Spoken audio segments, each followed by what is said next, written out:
چندوں کی اپیلیں all over the world جو ہے وہ علم نشرخ ہو رہی ہیں، ٹھیک ہے نا، لیکن اصل میں تو یہ کوئی بلڈنگ بنانے کا تو ڈاکٹر صاحب کا دعویٰ نہیں تھا. جس مقصد کے لیے اس کو آپ یہاں سے پہلے سمجھ لیں کہ وہ ڈاکٹر صاحب کے پیش نظر اکیڈمی بنانے کے حوالے سے پیش نظر کیا تھا اور قرآن یونیورسٹی بنانے کے حوالے سے پیش نظر کیا ہے. تو پہلی بات سمجھیں، پہلا نقطہ سمجھیں، اسے ذرا دماغ میں بٹھائیں.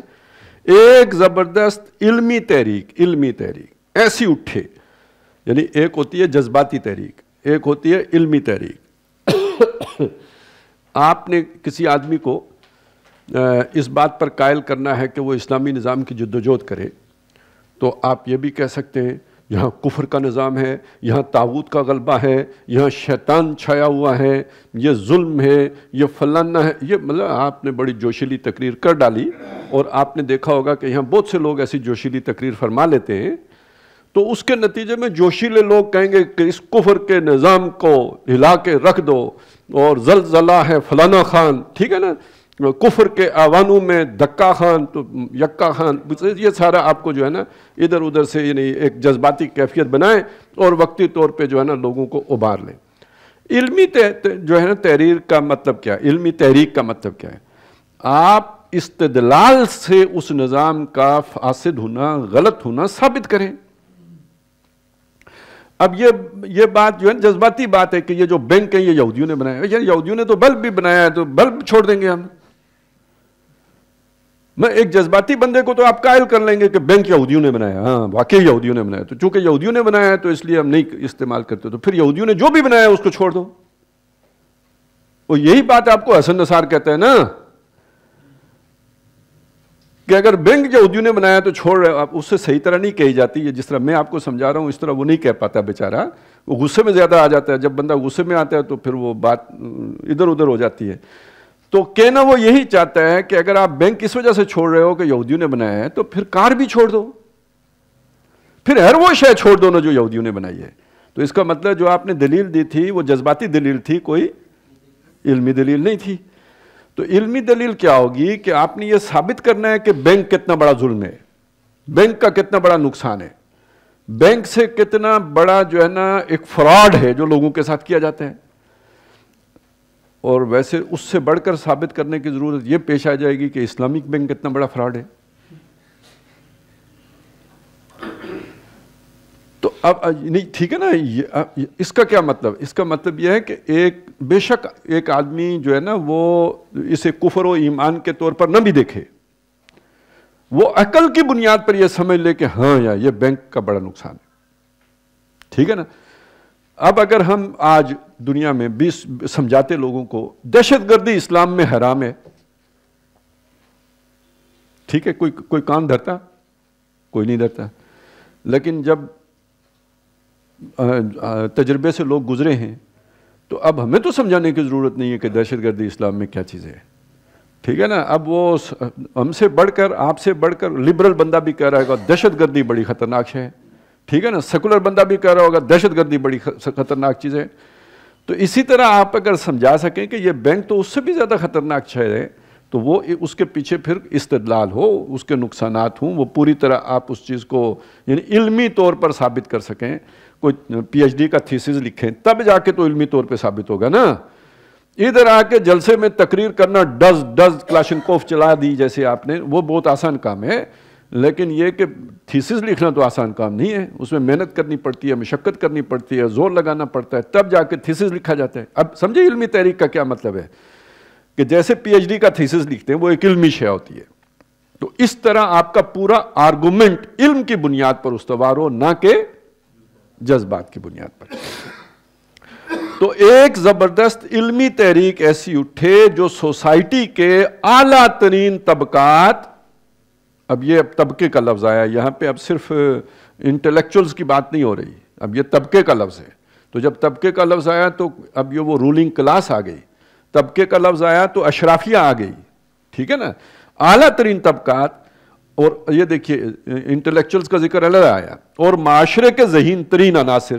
یہ جو ذہین ترین عناصر ہیں یہ ضروری نہیں ہے کہ اعلیٰ ترین طبقات میں ہی پائے جاتے ہوں، یہ غریب طبقات میں بھی ہو سکتے ہیں. یعنی یہ ان پڑھ بندہ بھی ذہین ہو سکتا ہے، سلیم العقل ہو سکتا ہے، ایک ریڑھی والا بھی ہو سکتا ہے. یہ نہیں ہے کہ ریڑھی والا نہیں ہو سکتا ہے. فرق کیا ہوگا؟ وہ ایسا ریڑھی والا بھی ہو سکتا ہے جو جذباتی باتوں میں نہ آتا ہو، وہ کوئی دلیل مانگتا ہو اور وہ عقلی استدلال کو سمجھتا ہو، اگرچہ کہ وہ پڑھا لکھا نہ ہو لیکن وہ عقلی استدلال اسے متاثر کرتا ہو، اسے اپنی طرف کھینچتا ہو. موٹے موٹے الفاظ کے معنی اسے نہیں آتے ہوں گے لیکن لائن آف آرگومنٹ کو وہ ٹو کر سکتا ہے. یہ بندہ جو ہے یہ گویا ذہین آدمی ہے. اس کو یہ جب تک آپ اس کو عقلی طور پر قائل نہیں کریں گے اس کے دل کو مولڈ نہیں کر سکتے. تو سوسائٹی کے اعلیٰ ترین طبقات اور معاشرے کے ذہین ترین عناصر کے فکر و نظر میں انقلاب برپا کر دے، ایسی تحریک جو ان کے ذہنوں کو بدل دے اور انہیں مادیت و الحاد کے اندھیروں سے نکال کر، اب وہ جو شروع جہاں سے بات ہوئی تھی، یعنی ہمارے ذہین طبقات پر کون سی سوچ غالب آ چکی ہے، نقطہ نظر کیا بن چکا ہوا ہے؟ ہاں، تو وہ مادہ پرستی اور الحاد، اس سے ان کو نکالنا ہے، نکال کر ایمان و یقین کی روشنی میں لے آئے.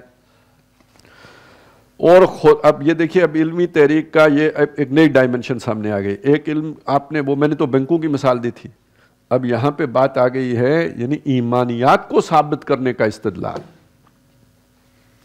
جذباتی اپیل پر آپ ایمان کی طرف دعوت نہ دے رہے ہوں کہ اللہ اس لیے ہے اور جو ہے نا وہ جو آخرت اس لیے ہے، وہ کوئی جذباتی باتیں نہ ہوں. اب جذباتی بات کیا ہوتی ہے؟ اب دیکھیں فرق ذہن میں رکھیں. ایک آخرت کا استدلال یہ ہے، جیسے آپ سنتے ہیں وہاں حوریں ہوں گی، اتنی لمبی ہوں گی، اتنے پتہ نہیں کدھر کدھر کے فاصلے وہ ناپتے رہتے ہیں ہمارے بعض بزرگ. تو بعض لوگ اس سے موٹیویشن لیتے ہیں نا کہ نہیں لیتے؟ تو مطلب حور بھی کوئی پوری وادی جتنی ہی ہوتی ہے نا، بلکہ کئی وادیوں پر محیط ہوتی ہے. تو اب وہ بندہ دیکھنے کا کسی کو شوق ہو سکتا ہے، یار ایسی جو ہے نا لمبی چوڑی حور تو دیکھیں کم از کم. تو اس شوق میں بھی کوئی جنت میں جانے کے کسی کا کوئی روادار ہو سکتا ہے. اسی طرح کسی کو وہاں پہ محلات کا شوق ہو سکتا ہے. اس سے یہ شوق وہ ہیں جو اللہ نے دیے ہیں، یقیناً ان کا ذکر کیا، لیکن اتنا بھی نہیں جتنے مولوی صاحب اسے کھینچ تان کے بنا دیتے ہیں نا. وہاں تو بس ایک ذکر آیا ہے حور و نین، بس کہانی ختم. لیکن ادھر تو کہانی ساری اسی کے گرد بنی جا رہی ہوتی ہے. یہ بات تو جذباتی ہے، یہ کوئی علمی استدلال تو نہیں ہے. وہ جنت کیوں ہے اس کا ایک علمی جواب، دوزخ کیوں ہے، حساب کتاب کیوں ہے، جزا سزا کیوں ہے، یہ اس کے لیے ایک یعنی انسان کو اس کی سوچ کو مخاطب کر کے اس کے ایک عقلی استدلال اس کے سامنے اس کا رکھا جائے، ایک فلسفیانہ جواب اس کا دیا جائے. یہ علمی بات ہوگی. اسی پر قیاس کر لیجئے وحی کی ضرورت کیوں ہے، اس کا علمی استدلال کیا ہے اور اس کی کڑیاں کیا ہیں. یہ فرشتہ، کتاب، نبی، یہ ایک وحی کی کڑیاں ہیں نا. اللہ کی وحی ہے، فرشتہ لے کے آتا ہے، کتاب کی صورت میں لاتا ہے، انسان رسول کے پاس پہنچا دیتا ہے. تو یہ تینوں کڑیاں وحی کی ہیں. اچھا، اس کی کیا اہمیت ہے، کیوں ہے، اس کا ایک علمی استدلال. اللہ تعالیٰ کا وجود کے اس بات کے لیے آپ کے پاس کیا جو ہے نا دلائل ہیں. یہ وہ ساری چیزیں جیسے آپ ایمان کی علمی دعوت کہیں گے. باقی تو ساری جو عام طور پہ جو باتیں کی جاتی ہیں وہ ساری جذباتی باتیں ہیں. وہ جذباتی باتیں عامت الناس کو تو متاثر کر لیتی ہیں، لیکن یہ کہ وہ جو خواص ہیں ان پر ان کا کوئی اثر نہیں ہوتا ہے. اچھا جی، انہیں مادیت و الحاد کے اندھیروں سے نکال کر ایمان و یقین کی روشنی میں لے آئے اور خدا پرستی اور خود شناسی کی دولت سے مالا مال کر دے. خدا پرستی اور خود شناسی، اب یہ بھی دو جو علیحدہ علیحدہ ترکیبیں ہیں جن کا استعمال ہو گیا. خود شناسی کیا ہے؟ اپنے آپ کو پہچاننا. آج کا انسان اپنے آپ کو کیا پہچانتا ہے؟ حیوان کے طور پر پہچانتا ہے. اب اس خود شناسی کا مطلب کیا ہے کہ اپنے آپ کو اس جو روح اس کے اندر ودیت کی گئی ہے، میں، سیلف، خودی، یہ انسان کی مکمل پہچان ہے. وَنَفَخْتُ فِيهِ مِن رُوحِي، جب میں اس میں اپنی روح میں سے پھونکوں تو وہ جو اس کا روحانی وجود ہے وہ اس کی اصل پہچان ہے. تو یہ جب خود شناسی ہوگی تو خدا شناسی بھی ہوگی، تو خدا شناسی ہوگی تو خدا پرستی پیدا ہوگی. انسان اگر اپنے آپ کو حیوانی سمجھتا رہے گا تو کبھی بھی خدا پرستی ثابت نہیں کی طرف وہ نہیں جا سکتا. اسی لیے وہ جو صوفیاء کے ایک قول ملتا ہے نا، من عرف نفسہ فقد عرف ربہ، جو اپنے آپ کو پہچان جائے گا وہ اپنے رب کو بھی پہچان لے گا. اقبال نے بھی اس سے ملتی جلتی بات کی ہے نا کہ اپنے من میں ڈوب کے پا جا سراغ زندگی، میرا نہیں بنتا نہ بن اپنا تو بن۔ اور قرآن مجید نے اسی مضمون کو عکسی ترتیب میں بیان کیا ہے کہ جو خدا کو بھول جائے وہ اپنے آپ کو بھی بھول جاتا ہے۔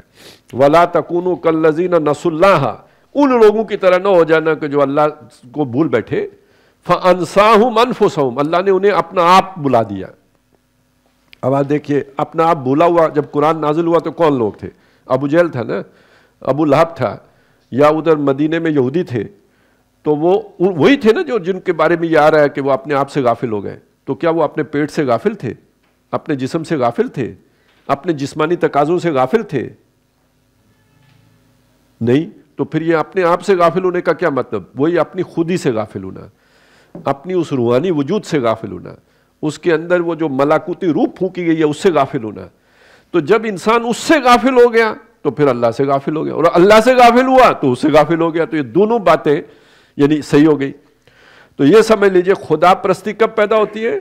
جب خود شناسی انسان کو حاصل ہو جائے، اور خدا شناسی کے نتیجے میں خود شناسی حاصل ہوتی ہے۔ دونوں باتیں ٹھیک ہے۔ تو روشنی لے آئے، اسے کہتے ہیں لازم و ملزوم، ایک چیز ہوگی تو دوسری لازمی ہو جائے گی۔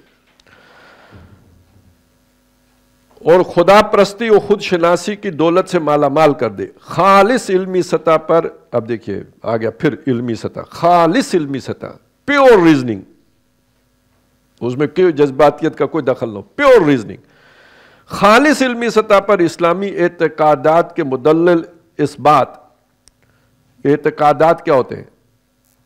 اعتقاد، ٹھیک ہے، عقیدہ، اور عقیدہ سے ایک لفظ بنا، بلکہ عقیدہ ایک لفظ بنا ہے جسے عقد کہتے ہیں، عقد النکاح، عقدۃ النکاح، عقدہ، عقدہ لا ینحل، وہ مسئلہ کہ جو جس کا حل نہ ہو، لیکن اصل میں تو عقدہ کہتے ہیں وہ گرہ جو کھل نہ رہی ہو، وہ دانتوں کی دی ہوئی، جو ہاتھوں کی دی ہوئی گرہ دانتوں سے کھولنی پڑتی ہے۔ عقد بھی گرہ کو کہتے ہیں۔ عقیدہ اسی سے بنا ہے، وہ گرہ یعنی وہ نظریہ جس کے ساتھ آپ کا عمل جڑا ہوا ہے، سمجھ آئی نا؟ عقیدہ وہ گانٹھ جس کے ساتھ آپ کا عمل جڑا ہوا ہے، یعنی وہ نظریہ جو جس کے تابع آپ کا عمل ہوتا ہے، اسی کی جمع آ گئی اعتقادات یعنی ایمانیات۔ ٹھیک ہو گیا؟ تو اسلامی اعتقادات کے مدلل یعنی دلائل کے ساتھ اس بات اس کو ثابت کرنا، اور الہاد و مادہ پرستی کے پرزور ابطال، ابطال باطل ثابت کرنا، یعنی جو مادہ پرستی ہے اور الہاد جو ٹیڑھ پن ہے، کجی ہے، اس کو اس کا زوردار ابطال دلائل سے کرنا۔ میں کفر کے فتووں سے نہیں کرنا، استدلال سے کرنا۔ اور استدلال یہ نہیں ہو سکتا کہ امام ذہبی نے اسے کفر قرار دیا ہے، اور یہ بھی کوئی استدلال نہیں ہے کہ امام ابو حنیفہ نے اسے کفر قرار دیا ہے، کیونکہ جو آپ کے مخاطب ہیں وہ آپ کے امام صاحب کو نہیں، امام صاحب بیچارے کیا چیزیں، وہ ان کے خدا کو بھی نہیں مانتے، تو آپ نے انہیں عقلی طور پر قائل کرنا ہے، کیونکہ وہ اپنی عقل شریف کو ہی اس وقت کل شے مانے ہوئے ہیں۔ ابھی وہ کون تھا یار، وہ عاشر ابن ارشاد ہے، یہی نام ہے، عاشر ابن ارشاد۔ اس نے کہیں گامدی صاحب کا کوئی لیکچر ہے، اس کی وہ کلپ شیئر کر کے نا، تو اس نے کہا کہ مذہب جو ہے نا یہ جس بنیاد پر کھڑا ہے وہ بنیادی غیر علمی ہے، کیونکہ وہ عقلاً ثابت ہی نہیں ہو سکتی۔ اچھا دیکھیں نا، ایمان تو عقلاً ثابت نہیں ہو سکتا، بات تو ٹھیک ہے، اس نے اس کو کہہ دیا کہ یہ بنیادی وہ ہے۔ تو ادھر وہ کوئی پوسٹ تھی تو اس نے مجھے ٹیگ کر دیا کسی نے آ کے، اب کیا کریں ادھر، تو میں نے اسے کہا یار اس کے نام کا جو دوسرا جز ہے نا وہ غیر علمی ہے۔ بھئی یہ بھی تو ثابت نہیں ہو سکتا کہ سچ مچ اسی کا بیٹا ہے، یہ کیا پتہ۔ تو اس اعتبار سے یہ بات سمجھیں، پرزور ابطال بھی تو کرنا پڑتا ہے نا، اب کیا کریں کہ بغیر اس مہم کا سر ہونا محال ہے۔ ساتھ ہی یہ بھی واضح، اچھا میں اصل میں یہ کہنا چاہ رہا تھا کہ یہاں جب ایمانی کے اوپر اس طرح کے سوال ہیں کہ ان کو آپ وہ کہہ رہے ہوں کہ یہ غیر علمی ہے سارا، اچھا وہ اور کہا بھی کس کو جا رہا ہے؟ غامدی صاحب کو، جن سے اپنے بھی خفا بیگانے بھی ناخوش والے، یعنی یہ تو ثابت ہو گیا نا بیگانے بھی ناخوش ہو گئے، تو اپنے تو پہلے ہی سے خفا ہے۔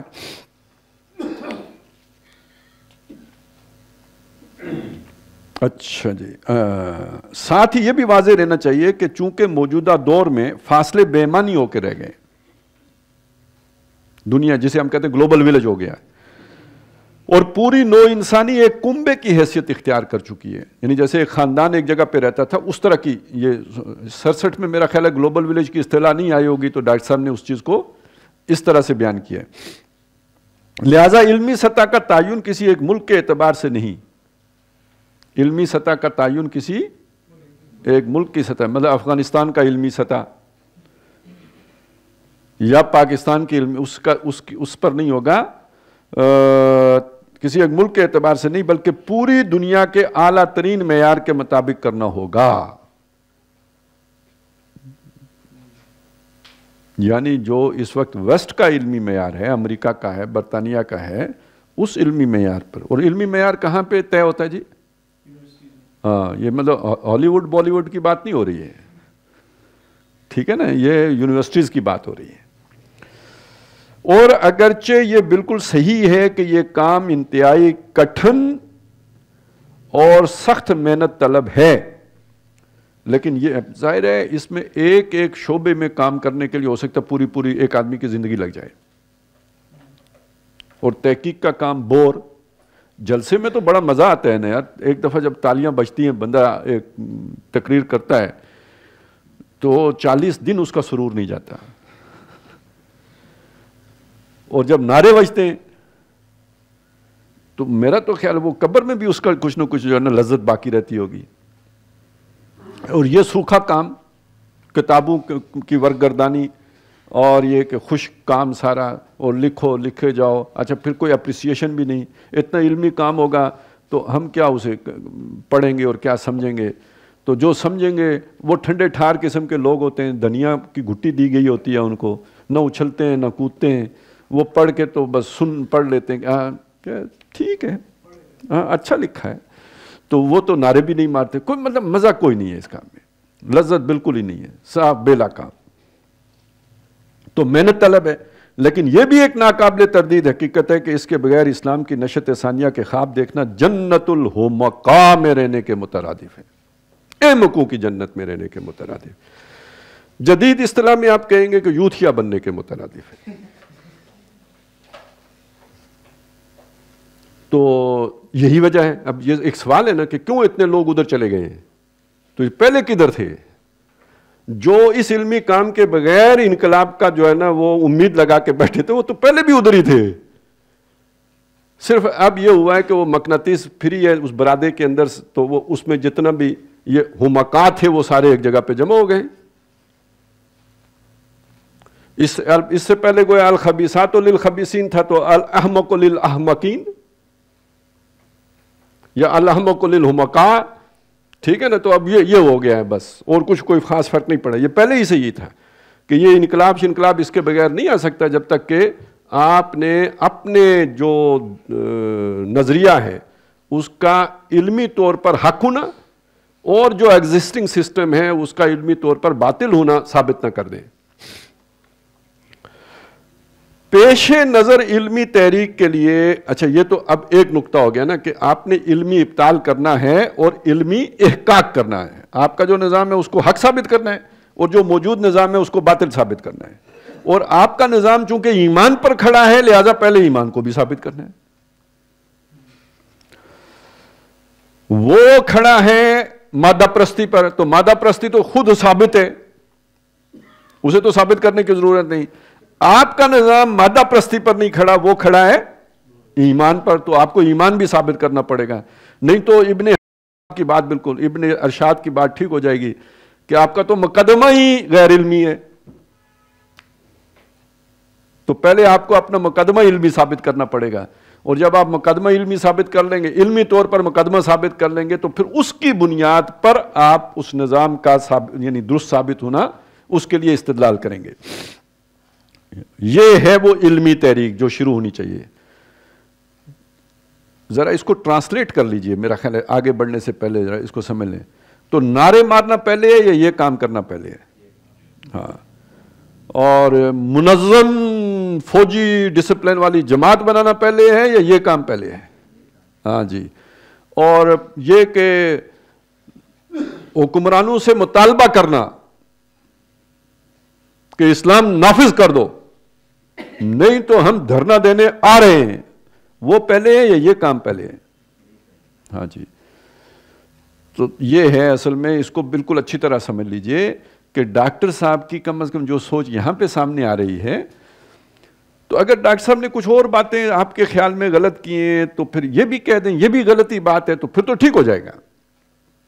لیکن آپ سمجھتے ہیں کہ ہم 100% ڈاکٹر صاحب کی فکر پر ہیں، تو پھر یہ نعرے مارنے سے پہلے، حیا کی تحریک چلانے سے پہلے کم از کم اتنی حیا تو کر لینی چاہیے کہ اس کے لیے علمی استدلال پہلے باہم پہنچا لیا جائے. تو باقی جھجک بندے کی اگر ختم ہو جائے تو پھر بندہ جو مرضی کرتا پھرے. پیش نظر علمی تحریک کے لیے سب سے پہلے ایسے ذہین اور باصلاحیت نوجوانوں کو تلاش کرنا ہوگا. ذہین اور باصلاحیت نوجوانوں کو، ریٹائرڈ ملازمین کی بات نہیں ہو رہی ہے، جن میں علم کی ایک شدید پیاس فطری طور پر موجود ہو. اب ان کی ذہانت کی علامت کیا ہوگی؟ علم کے جویا ہوں گے، علم کے متلاشی ہوں گے. اب یہ دیکھیں یہ کیا چیز ہوتی ہے، یہ یعنی جس طرح چڑیا دانے کے لیے نکلتی ہے، شوقین مزاج آدمی جیسے صبح بغیر کسی موٹیویشن کے تیار ہو کے تو کسی گرلز کالج کے باہر جا کے کھڑا ہو جاتے ہیں. مطلب اس کے لیے مولوی صاحب کو کوئی تقریر کرنے کی ضرورت تو نہیں، کوئی علمی استدلال کی ضرورت نہیں ہے.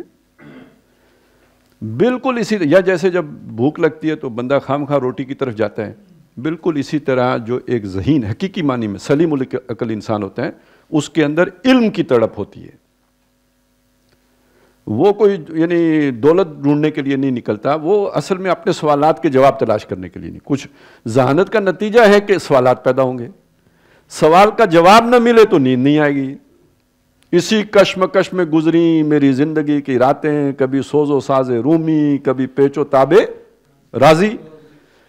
تو جس کو پیچ و تاب ہو، جس کو سوز و ساز ہو، اس کو نیند کدھر آئے گی؟ نہیں آئے گی تو اٹھ کے تلاش کرے گا. جستجو ہے جستجو کہ خوب سے ہے خوب تر کہاں. تو اب پتہ چلا جی آپ کے سوال کا جواب سری لنکا میں ہے، تو وہ جوتیاں ہے یا نہیں ہے وہ چل پڑے گا سری لنکا کی طرف.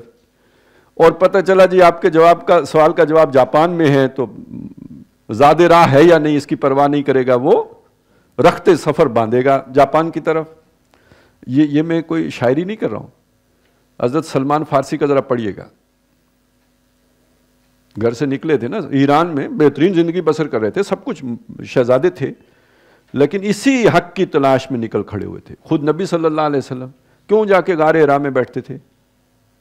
وَوَجَدَكَ ضَالًّا فَهَدَىٰ، ہم نے آپ کو تلاش حق میں سرگرداں پایا تو آپ کو ہدایت دے دی. سوالوں کے جواب تھے نا جو چاہیے تھے، تو وہی تو دینے کے لیے جبریل آئے تھے. یہ گوتم بدھ کیوں جنگلوں میں چلا گیا تھا؟ تو ذہین نوجوان کا مطلب میں نے بتایا کہ ریٹائرڈ حضرات نہیں ہیں. آئی جی صاحب ریٹائرڈ ہو کے ساری زندگی بندے مار کے اور پتہ نہیں کتنے لوگوں پہ ظلم کر کے اب ایک چھوٹی سی داڑھی رکھ کے مسجد شریف تشریف لا کے مولوی صاحب پر وہ پرانے والا روب جھاڑ کے تو اب اپنی جنت کھری کرنے کے لیے پہلی صف میں کرسی ڈال کے تشریف فرما ہو گئے نماز پڑھنے کے لیے. تو یہ کام ان کے بس کی بات نہیں ہے. ہاں وہ بتائیں گے آپ کو اپنے تجربات کی بنیاد پر، پولیس کے تجربات کی بنیاد پر، کہ اسلام کیسے غالب ہو سکتا ہے. تو ظاہر ہے وہ پولیس آرڈر جیسے انہوں نے غالب کیا تھا اسی طرح کا کوئی طریقہ بتائیں گے کہ جس سے اسلام غالب ہو جائے. یہ ایک علیحدہ اسپیشلائزیشن ہے بھائی، یہ نظریات کی جنگ ہے، یہ وہ چیز نہیں ہے. آپ وہ فوجی آرڈر یہاں نہ چلائیں، پولیس آرڈر یہاں نہ چلائیں. وہ آپ ٹھیک ہے، مسجد کمیٹی آپ کے لیے ٹھیک ہے، آپ اسی کی حد تک رہیں، اور وہ کرسی بھی آپ رکھیں، پتہ نہیں اس اگر آپ کے فرشتے اس کو لکھ لیں تو ٹھیک ہے، ہمیں کیا اعتراض ہے، اللہ قبول کرے آپ کی نمازیں. لیکن مسئلہ یہ ہے کہ یار ادھر آ کے آپ کو نہیں پتہ نا، آپ نے ساری زندگی کہیں اور کھپا دی ہے، عمر تو ساری کٹی عشق بتا میں مومن، اب آخر وقت میں کیا خاک مسلمان ہوں گے. تو بس اگر جنت مل جائے تو بڑی بات ہے، تو چھوڑیں آپ اسلام آپ کی مسئلہ نہیں ہے۔ تو اس کے بعد آ گئے نوجوانوں میں سے کچھ وہ ہوتے ہیں کہ جو سوچتے بہت ہیں کرتے کم ہیں، جو سوچتے بہت ہیں کرتے کم ہیں، ان کو کوئی اپنی جیسا جہاز قسم کا لیڈر مل جاتا ہے اور وہ اس کے پیچھے چل پڑتے ہیں۔ اب جن کی شخصیتوں کے اندر وہ نہیں ہوتا، دورا پن نہیں ہوتا، دوری شخصیتوں کے مالک نہیں ہوتے، جو سوچتے ہیں اس کی تلاش کرتے ہیں، محنت کرتے ہیں، اس کے لیے بھاگ دوڑ کرتے ہیں، اس کے لیے سفر کرتے ہیں، وہ گوتم بدھ، وہ سلمان فارسی، یہ نوجوان ہیں جن کی بات ہو رہی ہے۔ ہر نوجوان کی بات نہیں ہو رہی، اور ہر ذہین نوجوان کی بات بھی نہیں ہو رہی۔ ہر ذہین نوجوان کی بات، وہ ذہین نوجوان کہ جس کی ذہانت کے پیچھے اس کی محنت بھی ہے، جو سوال کھڑا ہوا اس کا چرسیانہ جواب اس نے نہیں تلاش کیا۔ ہر سوال کا ایک چرسیانہ جواب بھی ہوتا ہے، جو کہیں مطلب وہ افلاطون کی جو ہے نا ریاست، مثالی ریاست سے تعلق رکھتا ہے، اس کا عملی زندگی کے ساتھ کوئی تعلق نہیں ہوتا، وہ حکیمانہ جواب نہیں ہوتا۔ اسی لیے ان کو جہاز کہتے ہیں نا۔ جہاز کیوں کہتے ہیں؟ کہ آپ کی سوچ گئی 40,000 فٹ کی بلندی پہ، وہاں جا کے اس نے ایک حل تلاش کیا، اب اس کا زمین سے کوئی تعلق نہیں ہے، 40,000 فٹ بلندی سے اس کا تعلق ہے، تو یہ ایک جہازی قسم کا خیال آ گیا اس کو، تو وہ خود کیا ہوا؟ جہاز۔ تو جہاز دو طرح سے بندہ بنتا ہے، ایک ویسے ہی تصور و تخیل میں اونچی پرواز کر جائے، اور دوسرا یہ کہ لگے دم مٹے غم، تو اس کیفیت میں بھی بندہ بہت اونچی اس کی اڑان ہوتی ہے، تو اس لیے وہ جہاز ہوتا ہے۔ تو جہازی سوچ بھی ہوتی ہے، اطمینان اس سے بھی مل جاتا ہے، وہ ڈسیپشن ہوتی ہے، وہ دھوکہ ہوتا ہے، کیونکہ وہ زمینی حل نہیں ہوتا، وہ آسمانی حل ہے جو اس نے پیش کیا ہوا ہے۔ وہ چلیں آپ کو ایک مثال دے دوں، ہمارا ایک جاننے والے، مطلب مجھ سے ایک آدھ کلاس پیچھے تھا، بڑا ذہین لڑکا تھا، لیکن ذہانت کی مصیبت یہ ہے کہ اگر علم برابر نہ ہو تو پھر بندہ دائیں بائیں ہوتا ہے۔ اس کو کہیں دشمنوں نے یا وہ جو جتنے ہمدرد تھے انہوں نے کہا یار یہ تمہاری زندگی اجیرن ہو رہی ہے، تو یہ تھوڑا سا یہ مطلب سگریٹ بھر لیا کرو تو چلیں تمہاری اطمینان رہے گا، سکون رہے گا زندگی میں۔ اور اس سے اس کا دماغ اور بھی خشک ہو گیا۔ تو کہیں میرا درس ہوا تو اس میں یہ بات آ گئی کہ مسلمان جو ہے نا یہ اس وقت ذلت کا شکار ہیں، رسوائی کا شکار ہیں۔ بعد میں وہ میرے سر ہو گیا، اس نے کہا جی بات سنیں جی، آپ کو نہیں پتا مسلمانوں کو اللہ نے عزت دی ہے، یہ کیسے ذلیل ہو سکتے ہیں؟ اچھا، میں نے کہا جی آپ بتائیں پھر کیوں نہیں، یہ جو سارا کچھ ہے۔ اس نے کہا آپ کو نظر نہیں آتا؟ یہ دیکھیں نا، یہ میرے پاس گاڑی ہے، یہ کس نے بنائی ہے؟ یہ جاپانی گاڑی ہے، انہوں نے محنت کی ہے، ہاتھ پاؤں انہوں نے کالے کیے ہیں، چلا میں رہا ہوں۔ پوری دنیا میں دیکھ لیں، ساری محنت کافر کرتے ہیں، عیاشی ہم مسلمان کرتے ہیں، پھر بھی آپ کہتے ہیں ہم ذلیل ہیں۔ اب یہ ایک دیکھیں، مطلب بظاہر تو کوئی دیکھیں تو بات تو وزن ہی لگے گی آپ کو۔ تو یہ اس کے ذہن میں، آخر اس کے ذہن میں بھی وہی سوال آیا جو میرے ذہن میں آیا۔ میرے سامنے یہ آیا کہ چونکہ ہم نے اللہ تعالیٰ سے جو ہے وہ بدعہدی کر لی ہے، تو وہ اس کے نتیجے میں یہ نتیجہ نکل رہا ہے۔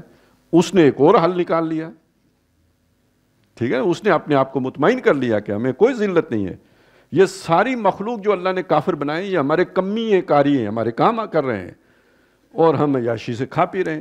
باقی اب اس کا وہ سیاسی لیول تو وہ تھا نہیں کہ وہ سوچتا کہ ہمارا جو اقوام متحدہ میں ہماری کیا پوزیشن ہے، اور ورلڈ بینک آ کے ہمارے کیسے جوتے مارتا ہے، اور IMF کس طرح ہماری دھوتی اتارتا ہے، یہ تو اسے نہیں پتا تھا نا۔ اسے وہ گاڑیاں نظر آ رہی تھیں، یہ اسے سمجھ تھی، اور اس کی بنیاد پہ وہ کہہ رہا تھا کہ جی یہ سارا کچھ ہے۔ تو یہ جہازی سوچ ہے، یہ خاص کیفیت میں بندے کو نصیب ہوتی ہے، اور وہ کیفیت بھی کسی بندے کو نصیب ہوتی ہے۔ تو اس سوچ کی ہم بات نہیں کر رہے ہیں، ہم وہ کہ آپ زمین پہ پاؤں رکھ کے سوچ رہے ہوں اس کی بات کر رہے ہیں۔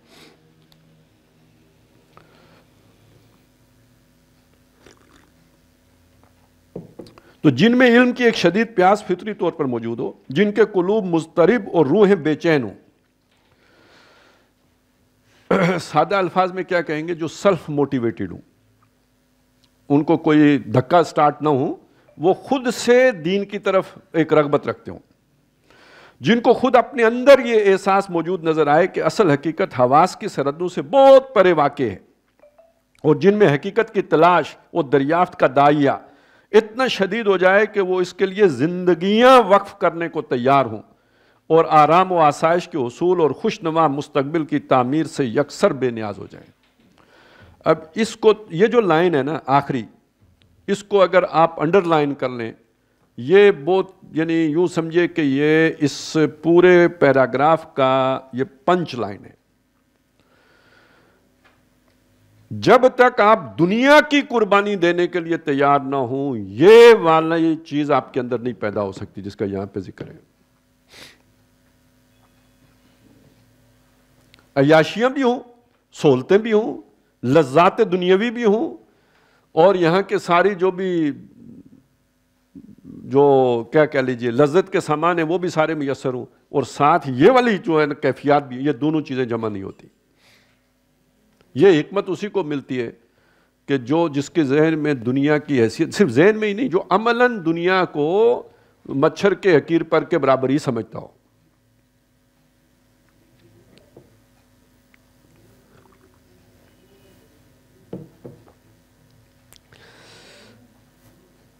ایک کیفیت اور بھی ہوتی ہے، چلیں یہاں اس کا بھی میں ذکر کر دوں، کیونکہ انہی جملوں سے بعض لوگوں نے وہ چیز بھی لے لی ہے، پکڑ لی ہے۔ ہمارے ہاں ایک تو وہ چرسی سوچ ہے نا، ایک اور بھی سوچ ہے۔ قرآن مجید میں ایک تصور دیا گیا، فی خوضہم یلعبون، وہ اپنے خوض میں کھیل رہے ہیں۔ یہ خوض کیا شے ہوتی ہے؟ یہ یوں سمجھ لیجئے جسے ہم اپنی زبان میں کہتے ہیں بال کی کھال اتارنا۔ کوئی بھی بات ہوتی ہے، اس بات کی بہت گہرائی میں اترنا، اور اس کی بال کی کھال، بال کتنا ہوتا ہے جس کی کھال ہو، یعنی یہ فضول قسم کی بحث کو آگے بڑھانا۔ یہ ہمارے لوکل ادھر جو ہے نا، یہ پوٹھواری میں اس کے لیے ایک اور محاورہ بھی ہے، مکھیوں کے پتے کاٹنا۔ مکھی کے پتے کاٹنا، اور یعنی ایک بات ہے مکھی جتنی بات سے بھی پتا نکال لینا، ٹھیک ہے جی، اور پھر پتے کا بھی شاید آپریشن کرنا۔ تو بال کی کھال اتارنا یا مکھی کا پتا نکالنا۔ یہ جو ہمارے شاعر قسم کے لوگ ہوتے ہیں نا، یہ اکثر یہی کام کرتے ہیں، بال کی کھال اتارنے کا کام کرتے ہیں یا مکھی کا پتا نکالنے کا کام کرتے ہیں۔ اسی لیے قرآن مجید نے کہا نا، یہ جو شاعر یہ جو کچھ کہتے ہیں وہ کرتے نہیں۔ مثلا اب اتنا بڑا دعویٰ کر دے گا شاعر کہ میں محبوب کو کہہ رہا ہوگا کہ تمہارے قدموں میں لا کے چاند اور ستارے رکھ دوں گا، ٹھیک ہے، تو کوئی اس کا، ویسے اس کے شاعر کے اندر ہمت ہوتی ہے چاند اور ستارے لا کے اس کے قدموں میں رکھنے کی، لیکن کتنی بے شرمی سے کہہ رہا ہوتا ہے کہ لا کے رکھ دوں گا۔ اگر وہ محبوب کے اندر اتنی سی بھی عقل ہو تو اسے تو پہلے دن پتہ ہے یار یہ تو جھوٹا آدمی ہے،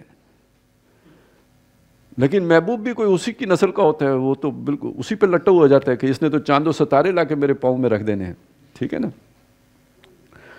تو یقولون بما لا یفعلون، کہتے وہ ہیں جو کرتے نہیں ہیں۔ تو جب آپ نے وہ کرنا نہ ہو جو آپ کہہ رہے ہیں تو پھر جو مرضی نعرہ مار دو، پھر 50,000 نوکریاں نہیں 50 کروڑ نوکریاں پاکستان میں لے آؤ، 10 کھرب درخت لگا دو، ٹھیک ہے نا، پھر جو مرضی کر دو نا، کیونکہ آپ نے کرنا نہیں ہے، صرف بات ہی کرنی ہے۔ تو محبوب کے قدموں میں لا کے ستارے رکھ دو، محبوب کے قدموں میں لا کے چاند رکھ دو، محبوب کو اٹھا کے چاند پہ لے جاؤ، جو مرضی کرو۔ وہ علیحدہ آخر میں کیا ہوتا ہے، محبوب کو ہی چودھری لے جاتا ہے اور یہ بیٹھا روتا رہتا ہے، ابھی سو گیا ہے ٹک روتے روتے، ہوتا ہے اس سے کچھ بھی نہیں۔ ایک یہ بھی ایک نسل ہے۔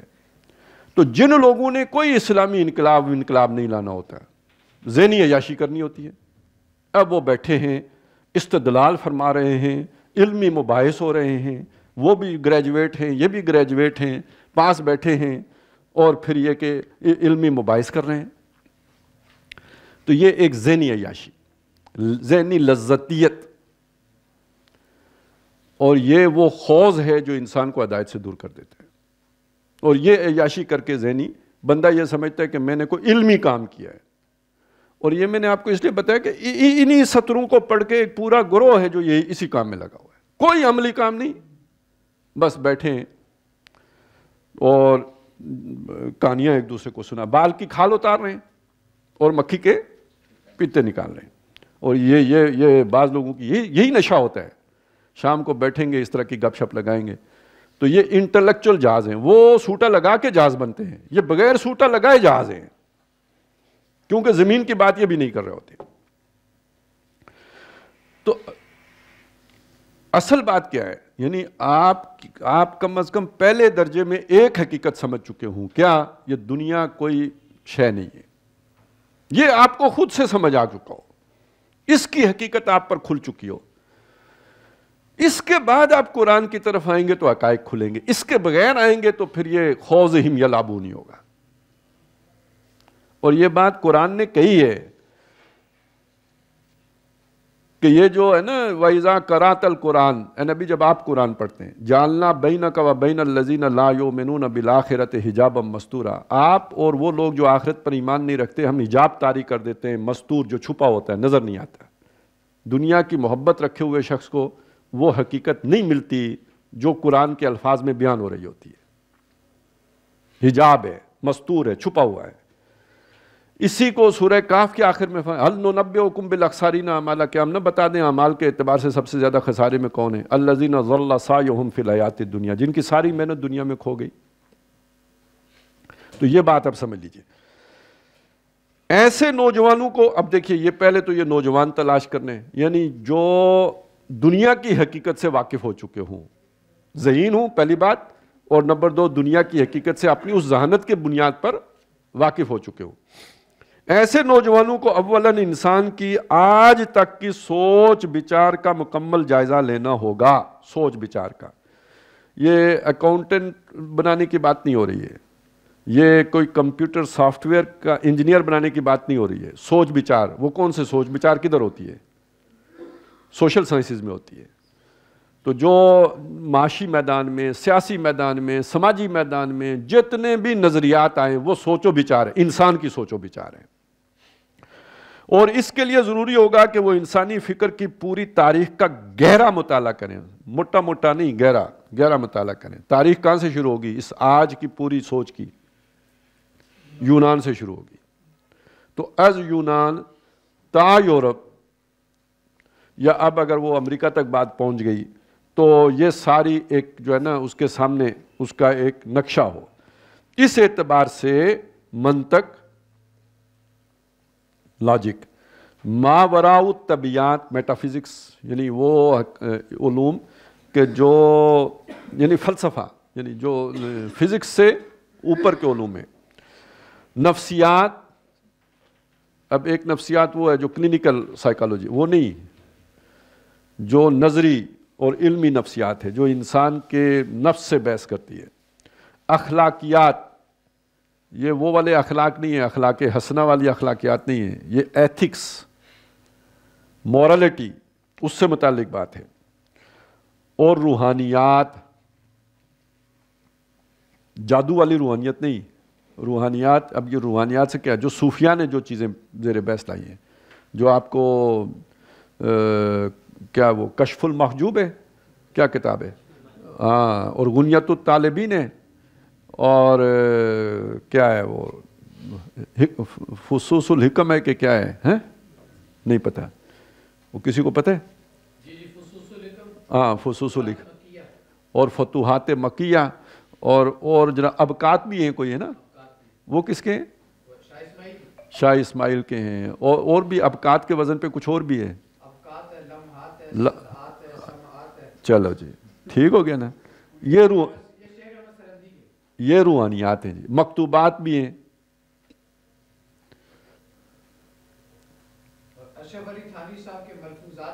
ملفوظات بھی ہیں، ٹھیک ہے۔ یہ تو صرف روحانیات بنی۔ تو کیا کیا جی دیکھیں، منطق، ما وراء الطبیعات یعنی فلسفہ، نفسیات، اب نفسیات بھی تو بہت آگے بڑھ چکی ہوئی ہے۔ اخلاقیات،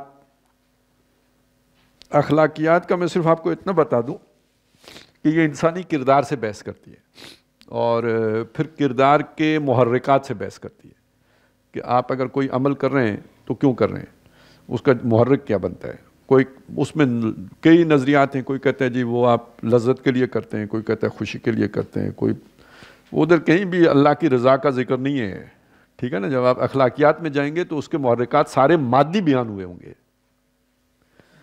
تو اب اس کو آپ نے روحانی بنانا ہے، اس کے بغیر تو وہ اخلاقیات آپ مسلمان بنا ہی نہیں سکتے نا. اس وقت اخلاقیات مادی اخلاقیات ہے، اس مادی اخلاقیات کو آپ نے مسلمان اخلاقیات میں بدلنا ہے. وہ کیسے بدلے گی؟ جب اس کے موٹیوز میں آپ ایمانیات کو لے کے آئیں گے. ایمانیات کو لانے موٹیو آپ کے جو اندر کے محرکات ہیں ان سے بحث کرے گا نا، وہ روحانیات پڑھے بغیر نہیں ہو سکتا. سمجھ آئیے یہ چیزیں آپس میں جڑی ہوئی کس طرح ہیں. یہ سارے مضامین آپ پر کھل کے آپ پریشان ہو گئے ہوں گے. ایک آدمی یہ اتنا کچھ کیسے کر سکتا ہے؟ بس یہ سمجھ لیں، یہ جب دنیا کی محبت دل سے نکلتی ہے نا تو کوئی اور آنکھ کھلتی ہے. جب تک وہ دنیا کی محبت دل میں رہتی ہے وہ آنکھ بند رہتی ہے. دنیا کی محبت نکلے گی تو وہ آنکھ کھلے گی، تو وہ آنکھ کھلے گی تو یہ ساری چیزیں آسان ہو جاتی ہیں. قرآن نہیں کھلتا اگر وہ آنکھ کھلے بغیر. دنیا کی محبت دل میں ہو تو قرآن نہیں کھلتا، تو بس یہ سمجھ لیں کچھ اور بھی جلدی جلدی نہیں کھلتا. قرآن میں آتا ہے نا کہ وہ لوگ جو ایمان لائے ان کو ہم وہ زندگی دیں گے جو طیب زندگی ہوگی. تو زندگی تو کافر بھی گزار رہا ہوتے ہیں، اس کی زندگی اس کی زندگی میں فرق ہے. اس کی زندگی میں برکت ہوتی ہے. برکت کا مطلب یہ ہے کہ تھوڑے وقت میں زیادہ کام کرنا. اچھا جی، روحانیات ان کے مطالعے اور غور و فکر کا اصل میدان ہوں گے. یعنی یہ نہیں ہے کہ دیکھیں فزکس اور کیمسٹری کی ذکر نہیں ہے، سائنس سبجیکٹ نہیں ہے، یہ والے سبجیکٹ ہیں جن کو وہ پڑھیں گے. اگرچہ ضمنی طور پر عمرانیات اور طبیعیات کی ضروری معلومات کی تحصیل بھی ناگزیر ہوگی. یہ ضمنی طور پر ہوگی. یعنی اب عمرانیات کو بھی یہاں پہ یعنی سوشیالوجی کو ضمن میں لے کے آ گئے، اور طبیعیات فزکس اس کو بھی ضمن میں لے کے آئے. کیوں؟ اصل میں وہ جو ماوراء الطبیعیات ہے نا، ان میں سے بعض طبیعیات اور ماوراء الطبیعیات کی سرحدیں کہیں جا کے ملیں گی نا، تو اس لیے آپ کو طبیعیات کی لمٹس معلوم ہونی چاہیے، تو وہ اس کے ساتھ ایک تعلق جڑ جاتا ہے. فکر انسانی کے اس گہرے اور تحقیقی مطالعے کے ساتھ ساتھ ان کے لیے ضروری ہوگا، یعنی ایک طرف ان کو یہ دنیا کا علم حاصل ہو، دوسری طرف ان کے لیے ضروری ہوگا کہ وہ وحی آسمانی اور اس کے آخری جامع اور مکمل ایڈیشن یعنی قرآن حکیم کا گہرا مطالعہ اور حقیقت کی تلاش اور حقیقت نفس الامری کی دریافت کے نقطہ نظر سے کریں. یعنی یہ اب جو قرآن کا مطالعہ ہوگا وہ حقیقت نفس الامری کی تلاش کے نقطہ نظر سے ہوگا. ٹھیک ہے جی.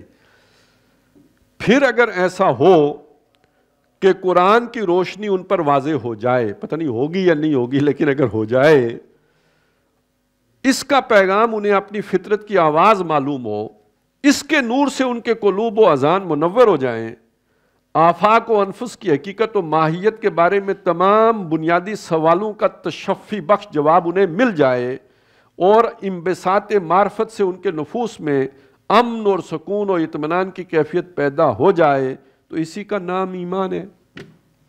یہ ایک انٹرنل ایکسپیرینس ہے جو ڈسکرائب نہیں ہو سکتا. ٹھیک ہے نا. اس عمل کے ذریعے سے یہ چیز پیدا ہو جائے، اگر یہ کیفیت مل گئی تو اس کا نام کیا ہے؟ ایمان. پھر یہی ہوں گے جنہیں رسوخ فی العلم حاصل ہوگا. یہ کہاں پہ آیا رسوخ فی العلم کا ذکر؟ سورہ آل عمران میں، جہاں پہ محکمات اور متشابہات کا ذکر آیا ہے، اور محکمات کو ہن ام الکتاب کہا گیا، وَأُخَرُ متشابہات دوسری متشابہات بھی ہیں. فَأَمَّا الَّذِينَ فِي قُلُوبِهِمْ زَيْغٌ جن کے دلوں میں زیغ ہے، يَتَّبِعُونَ مَا تَشَابَهَ مِنْهُ تو وہ اس کے پیچھے چل پڑتے ہیں جو ان کو متشابہ لگتی ہے. تو زیغ کیا شے ہے؟ دل میں زیغ، کجی، ٹیڑھ، کیا چیز ہے وہ؟ دنیا کی محبت. جن کے دل میں دنیا کی محبت ہوگی وہ ادھر مڑ جائیں گے. وَالرَّاسِخُونَ فِي الْعِلْمِ ان کا ذکر علیحدہ ہے. وہ کیا کہتے ہیں؟ ربنا آمنا بہ کل من عندک، سب تیرے پاس، آمنا کل سب پر ہم ایمان لے آئے. اور دعا کیا کرتے ہیں؟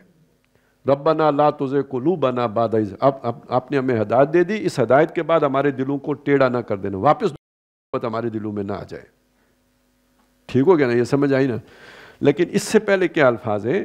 وما یذکر الا اولو الالباب، یہ سمجھ انہی کو آتی ہے جو لب والے ہوتے ہیں، لب عقل مند، ان کو سمجھ آتی ہے۔ یہی مضمون جب سورہ بقرہ میں آیا ہے تو اس کو والراسخون فی العلم نہیں کہا، وہاں حکمت کے الفاظ آئے ہیں۔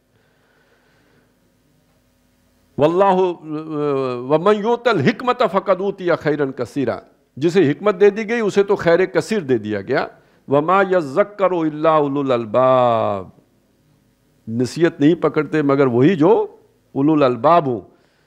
تو یہاں پہ بھی اولو الالباب، وہاں پہ بھی اولو الالباب، یہاں اولو الالباب کے ساتھ والراسخون فی العلم، وہاں اولو الالباب کے ساتھ حکمہ۔ اور یہاں پہ زیغ کا لفظ آیا، وہاں پہ جو مضمون ہے وہ کیا ہے؟ انفاق کا مضمون ہے۔ انفاق، اللہ کی راہ میں مال خرچ کرنا، لگانا اور کھپانا اور لٹانا، دو رکوع ہیں پورے، اس کے بیچ میں حکمت کا مضمون آیا۔ تو اگر مال اللہ کی راہ میں لٹانے کی بجائے مال کو جمع کرنے کا جو ہے نا شوق ہو، یہ زیغ ہے۔ سمجھ آ گئی بات کی؟ قرآن مجید کی جو جوڑا جوڑا صورتیں ہوتی ہیں، وہاں پر ایک مضمون کا اگر ایک رخ ایک صورت میں بیان کیا گیا ہو تو دوسرا رخ جو ہے وہ دوسری صورت میں بیان ہوتا ہے۔ تو یہاں پہ جسے زیغ کہا گیا وہ کیا ہے؟ وہاں پہ اس کو الٹ کہا گیا کہ مال اللہ کی راہ میں جو خرچ کرتے ہیں ان کو حکمت ملتی ہے۔ یہاں کہا گیا کہ جن کے دل میں زیغ ہوتا ہے وہ متشابہات کے پیچھے، یعنی ان کو حکمت نہیں ملتی، وہ راسخون فی العلم نہیں ہوتے۔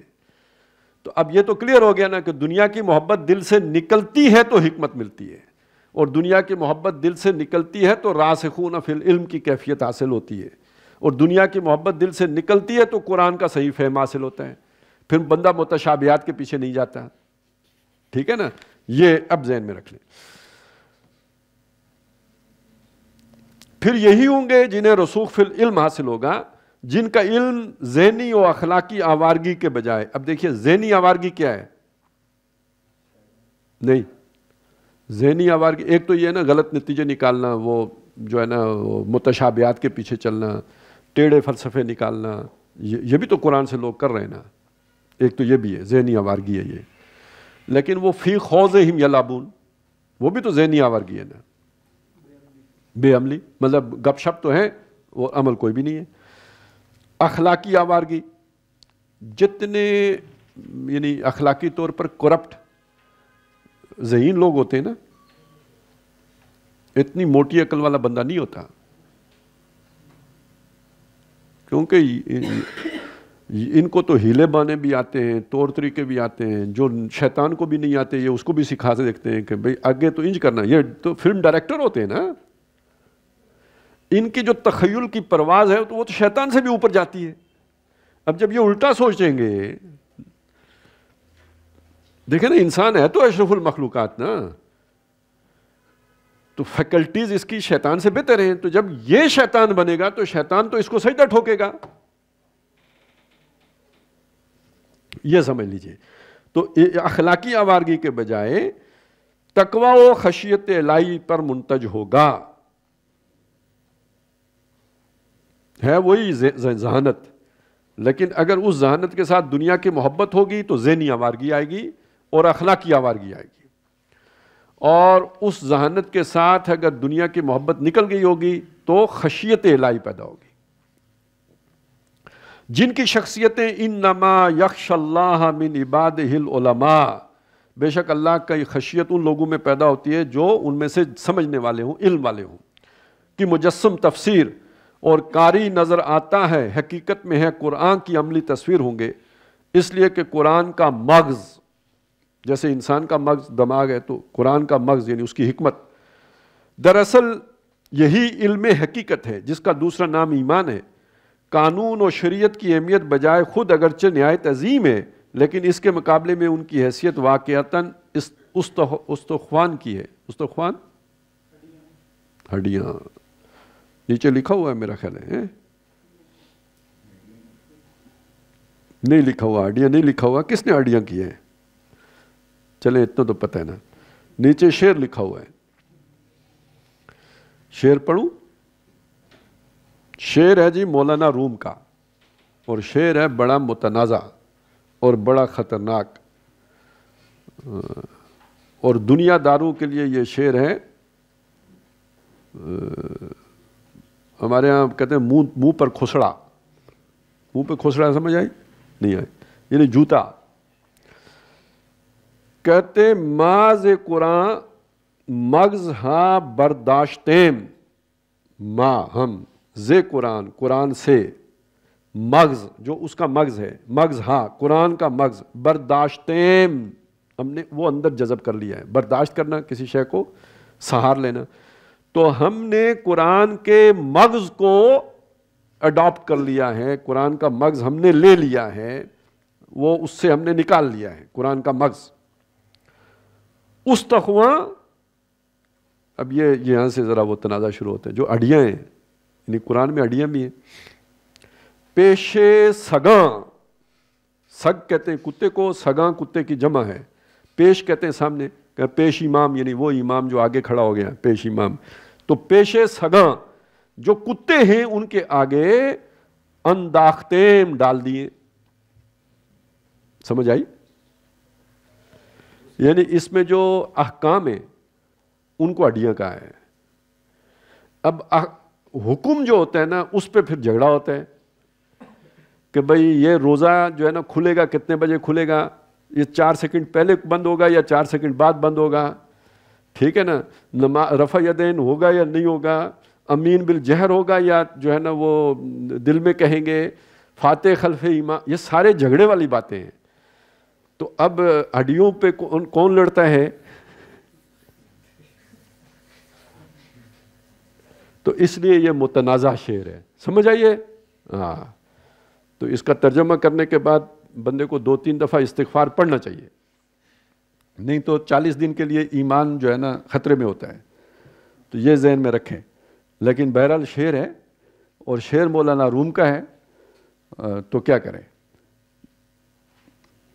ماز قرآن مغز ہاں برداشتیں، استخوام پیشے سگاں انداختیں. تو قرآن کا مغز دراصل یہی علم حقیقت ہے جس کا دوسرا نام ایمان ہے. قانون و شریعت کی اہمیت بجائے خود اگرچہ نہایت عظیم ہے، لیکن اس کے مقابلے میں ان کی حیثیت واقعتاً استخواں کی ہے. ایمان کے مقابلے میں اگر دیکھیں تو یہ ہے. ویسے اگر آپ یہ بات کہیں گے تو انتہائی توہین کی، انتہائی گستاخی کی، انتہائی بے ادبی کی بات ہوگی. لیکن ایمان کے مقابلے میں آپ یہ بات کہہ سکتے ہیں.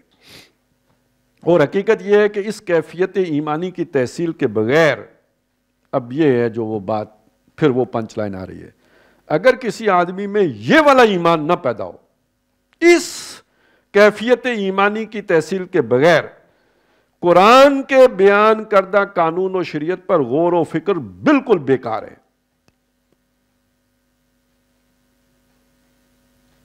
کیوں؟ اس سے آپ مچھلی پکڑنے کے طریقے نکالیں گے. سمجھے؟ کیونکہ دنیا آپ نے نہیں چھوڑنی ہے. کہیں گے اضطرار ہے، مجبوری ہے. مجبوری ہے تو پھر خنزیر کھانا بھی مجبوری میں جائز ہوتے ہیں. الا من اضطر غیر باغ ولا عاد. آپ آنے دیں دجال کو، دیکھیں سارے رزق کے وسائل کس کے پاس ہوں گے؟ حدیث میں ہے نا، کس کے پاس ہوں گے؟ دجال کے پاس. کس کو دے گا؟ جو اسے رب مانے گا. اب ادھر یہ ہے کہ دیکھیں جب آپ کو مجبور کر دیا جائے، الا من کرہا، سوائے جس کو مجبور کر دیا جائے، اکرہا. اب جس کو مجبور کر دیا گیا اس کو تو چھوٹ دی گئی ہے، وہ کلمہ کفر بھی کہہ سکتا ہے. قرآن میں ہے کیا؟ قرآن میں ہے کیا؟ جو مجبور ہو جائے وہ کلمہ کفر بھی کہہ سکتے ہیں. اب آپ بھوک سے مر رہے ہیں، مجبور ہیں کہ نہیں ہیں؟ تو دجال کو تھوڑی دیر کے لیے رب مان لینے میں کیا حرج ہے؟ تھلے لاؤ مور جامعہ فلانیہ خانیہ کی اور فتویٰ ایشوڈ. دجال آئے گا تو یہ فتوے آپ دیکھیں گے آگے پیچھے ہر طرف گھوم رہے ہوں گے. جب آپ دنیا نہیں چھوڑ سکتے تو مجبوری کس شے کا نام ہے؟ دنیا کے مسائل ہی مجبور کرتے ہیں نا آپ کو. تو جب آپ مجبور ہو گئے تو پھر دجال کو بھی رب کہنا اس مجبوری کے تحت جائز ہو جائے گا، کیونکہ اس کے بغیر تو موت ہے. رزق تو سارا اس کے پاس ہے، اور جب تک اسے رب نہ مانو وہ نہیں دیتا. تو کل مجبوری میں کلمہ کفر کہنا تو ثابت ہے نا جائز ہے.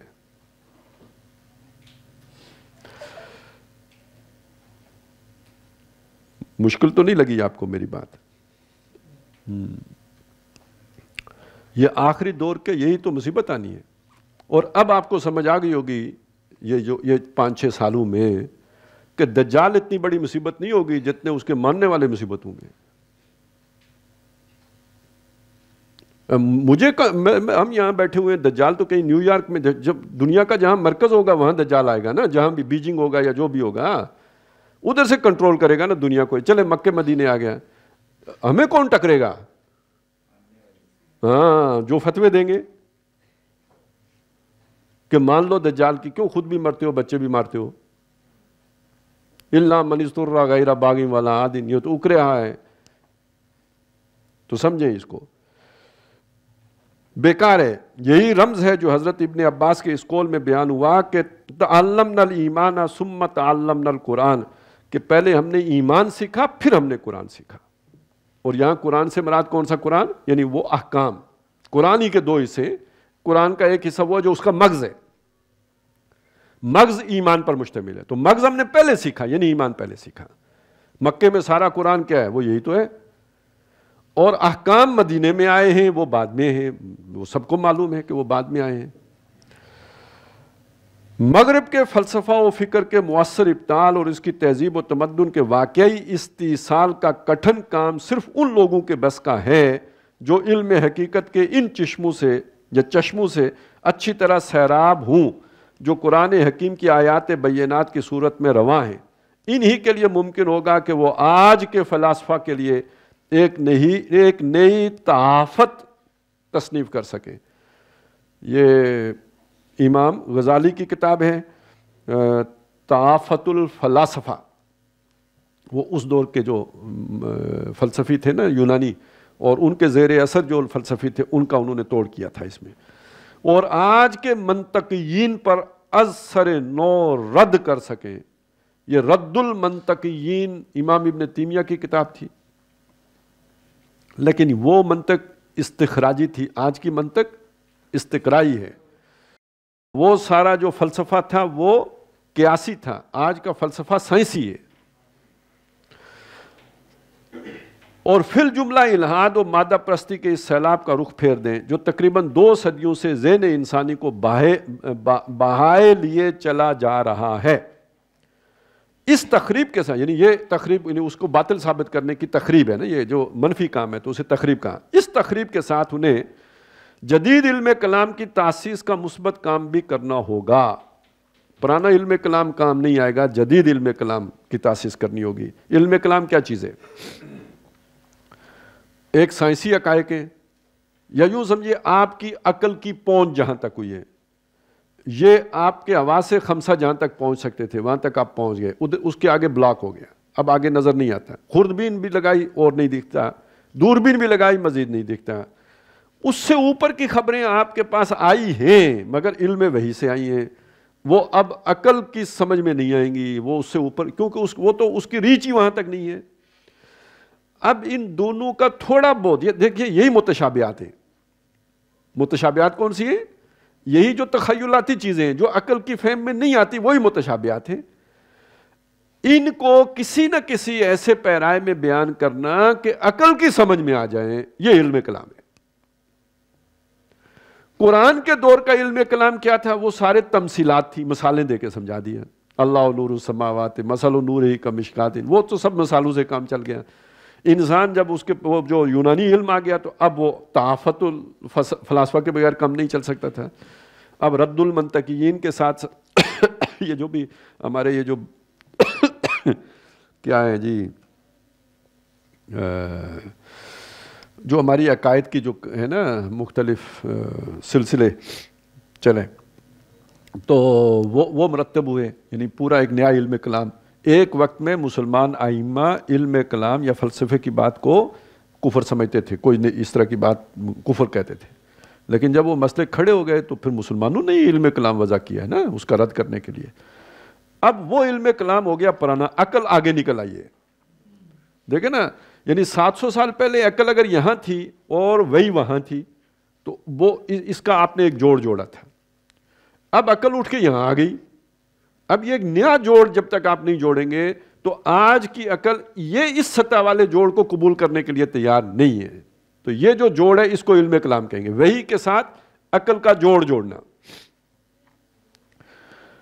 تو کیا کریں گے جی، علم کلام کی تاسیس کا مثبت کام بھی کرنا ہوگا تاکہ ریاضی، طبیعیات، فلکیات، حیاتیات اور نفسیات، یہ دیکھیے یہ سارے وہ علوم ہیں جو انسان کی عقل میں آنے والے ہیں، جو حواس کی گرفت میں آنے والے ہیں، کے میدان میں جن حقائق کی دریافت آج تک ہوئی ہے اور جو اسی حقیقت کلی کی ادنا جزیات ہیں، وہ جو ایمانیات ہیں انہی کی جزیات ہیں یہ، لیکن یہ جوڑ آپ کو جوڑنا ہوگا، کیونکہ جنہوں نے ان کو دریافت کیا ہے نئے حقائق کو، انہوں نے تو ان کے ساتھ جوڑ نہیں جوڑا، وہ انہیں کلیات کے طور پر دیکھ رہے ہیں، جزیات کے طور پر تو نہیں دیکھ رہے. یہ تو آپ نے دکھانا ہے جو اس ایمان کو مانتے ہیں جو قرآن سے آپ کے اندر پیدا ہوا ہے. تو اب آپ نے اس کا ایک عقلی استدلال پیدا کرنا ہے.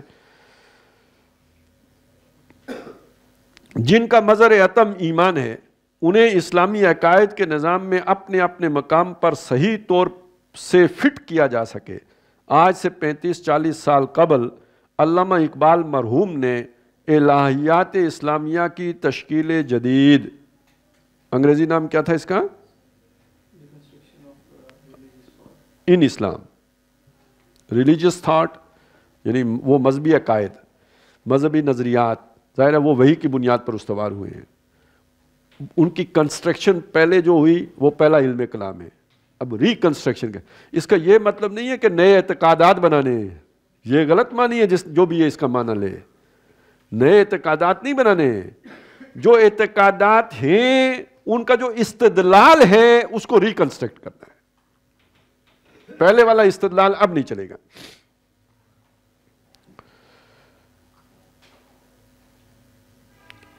جو کام کیا تھا اس کا وہ حصہ تو اگرچہ بہت محل نظر ہے جو شریعت و قانون اور اجماع و اجتہاد سے بحث کرتا ہے، اور جو فی الواقع الہیات سے براہ راست متعلق بھی نہیں ہے. وہ فقہ کا مسئلہ ہے، ادھر علامہ نے جو باتیں کی ہیں وہ ڈاکٹر صاحب اسے اتفاق نہیں کرتے، اور وہ الہیات سے متعلق بھی نہیں ہے.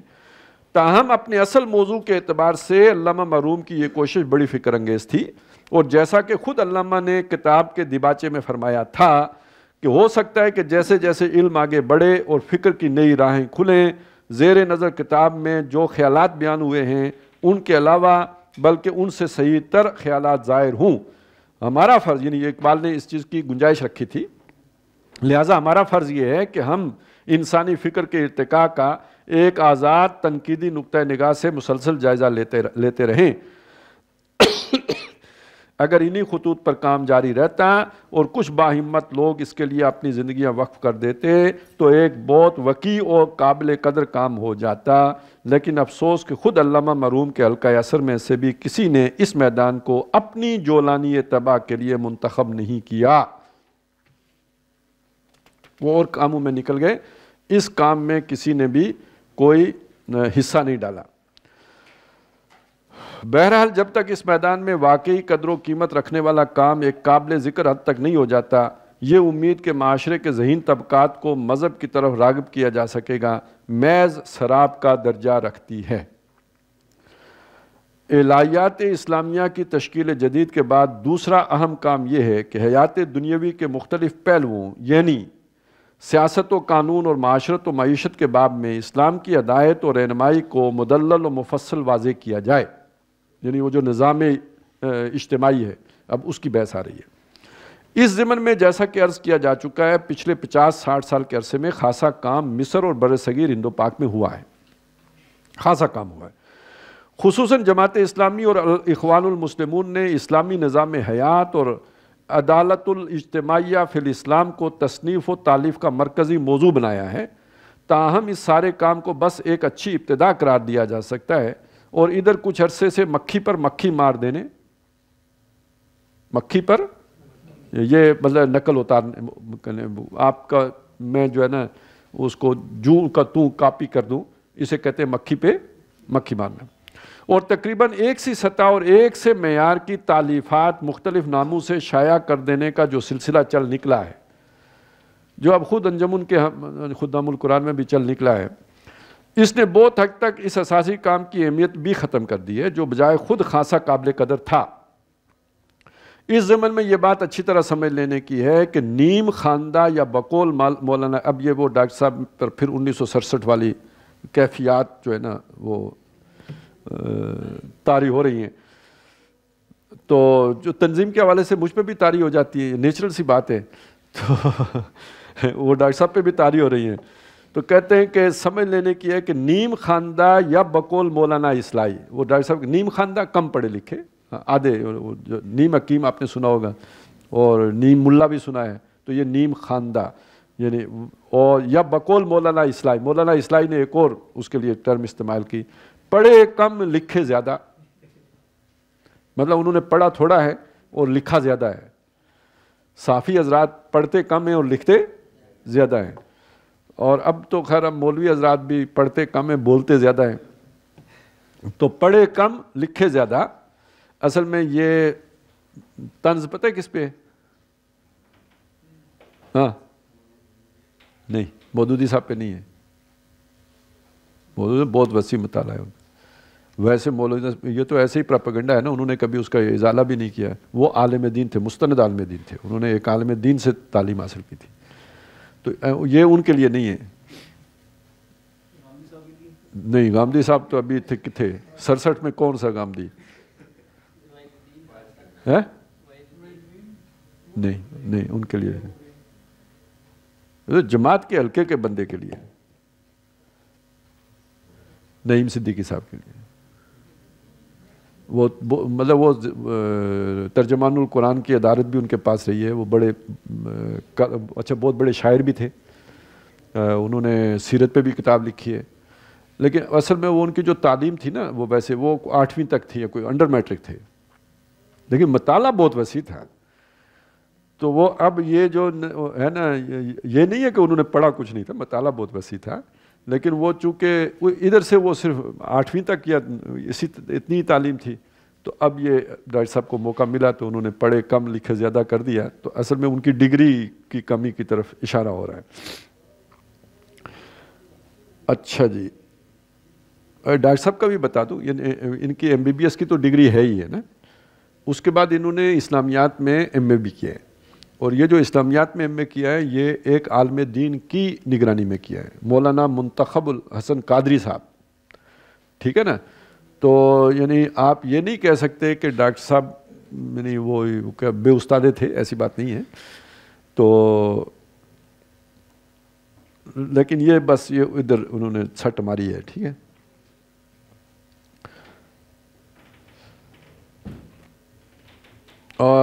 پڑھے کم لکھے زیادہ لوگوں کی تصنیفات و تالیفات کی ایک خاص تکنیک کے ذریعے سے ایک مخصوص حلقے میں فروخت سے بعض لوگوں کا معاشی مسئلہ تو ضرور حل ہو سکتا ہے، دین کی کوئی مثبت اور پائیدار خدمت ممکن نہیں ہے.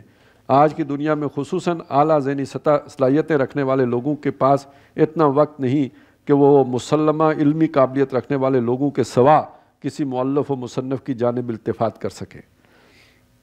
یعنی ڈگری ہونی چاہیے پیچھے تو تبھی پڑھیں گے. تو لہٰذا آپ کوئی PhD ماریں تو اس کے بعد پیچھے ڈاکٹر لگاؤ، آگے بھی کچھ لگاؤ، تو مدظ اللہ العالی ہم لکھ دیں گے ساتھ، تو پھر جو ہے نا کوئی پڑھے گا اسے. لہٰذا لازم ہے کہ جو کام بھی کیا جائے وہ معیاری ہو اور کمیت سے زیادہ کیفیت پیش نظر رہے.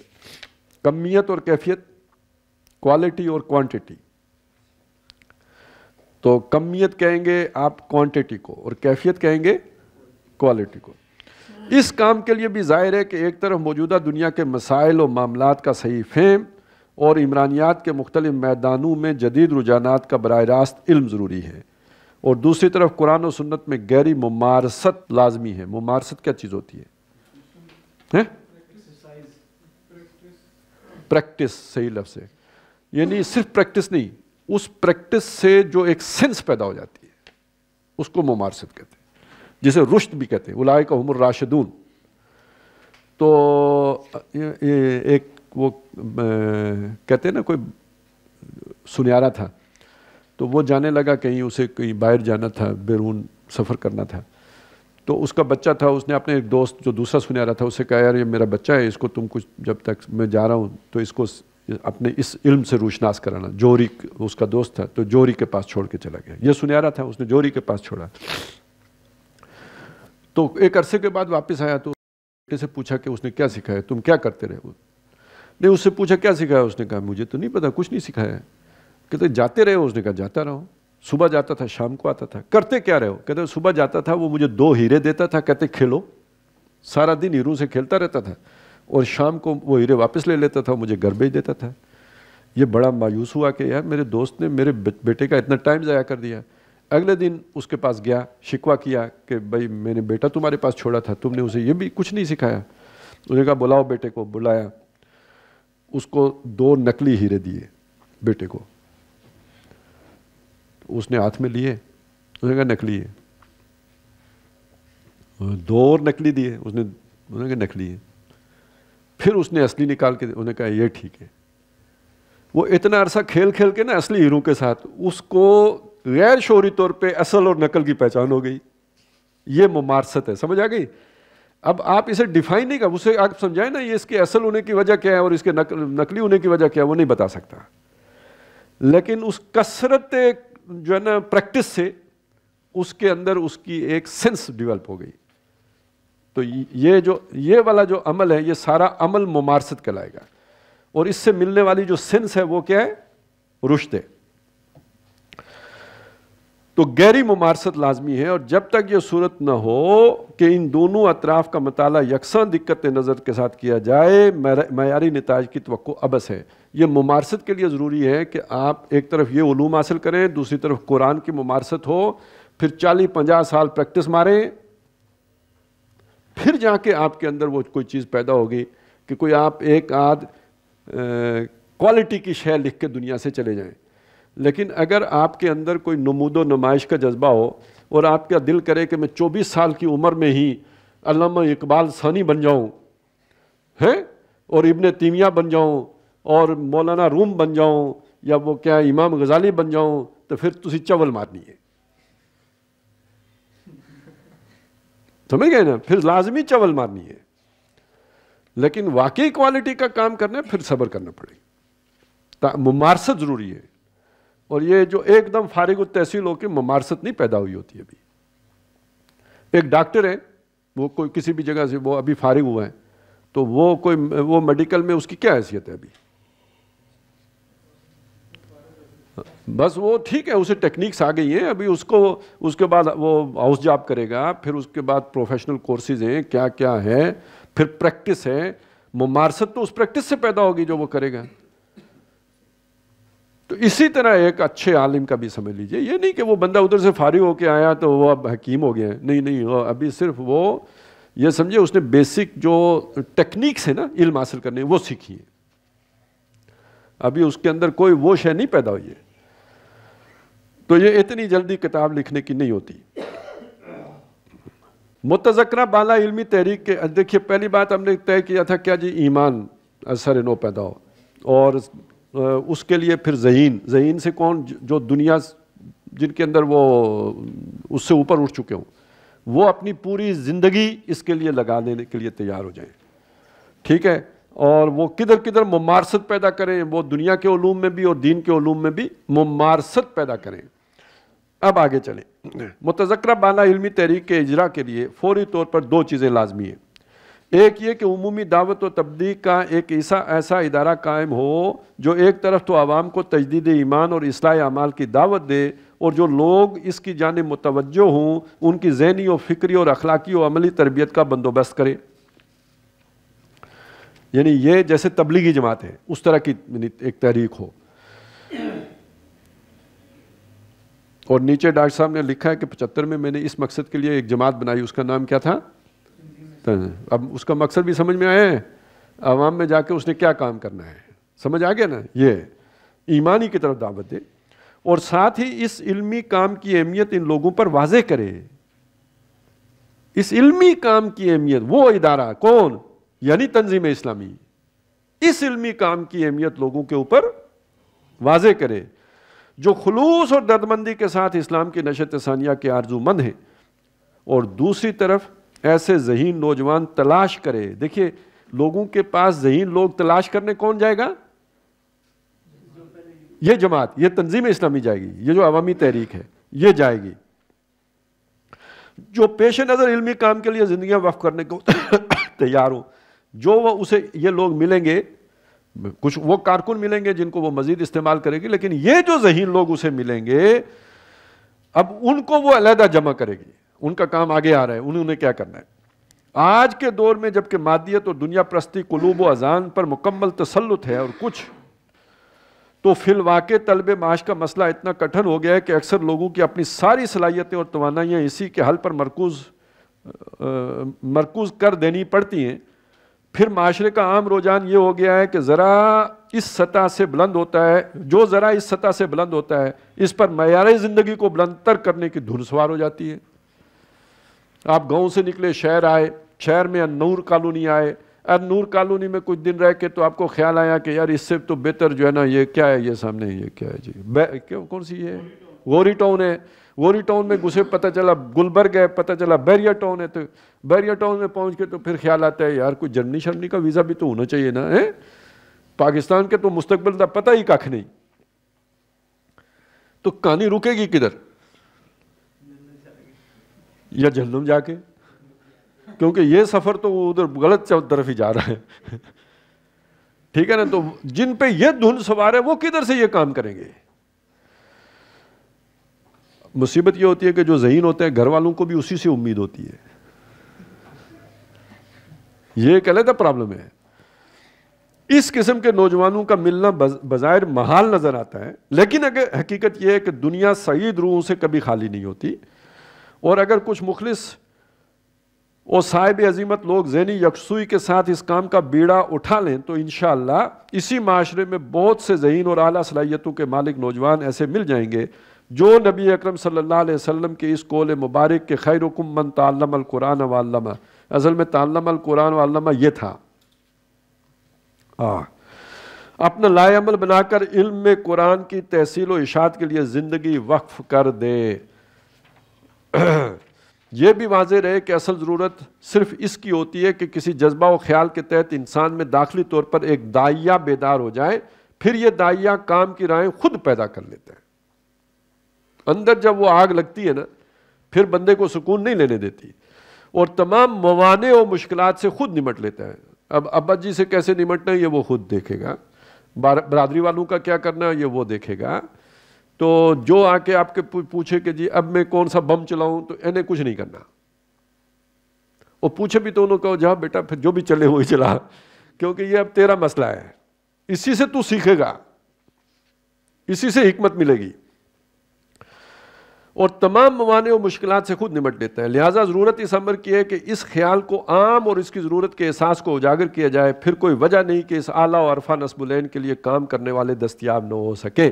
اس خیال کو عام کرنے کی ذمہ داری کس کی آئی؟ یہ جو ابھی ہم نے پڑھا، جماعت کی، جس نے عوام میں جا کے کام کرنا ہے۔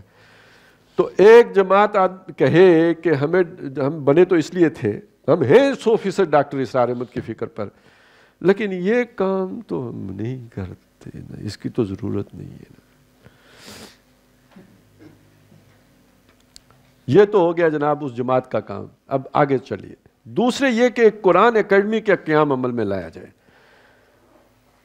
اب مصیبت یہ ہوئی کہ ایک بندہ یہاں پہ، جب یہ اکیڈمی کا لفظ آیا نا اس وقت اکیڈمیاں نہیں تھیں، اب ڈاکٹر صاحب نے اکیڈمی بنائی، جب اکیڈمی بن گئی تو اکیڈمی فیشن ہوتا چلا گیا، رواج ہو گیا اکیڈمی۔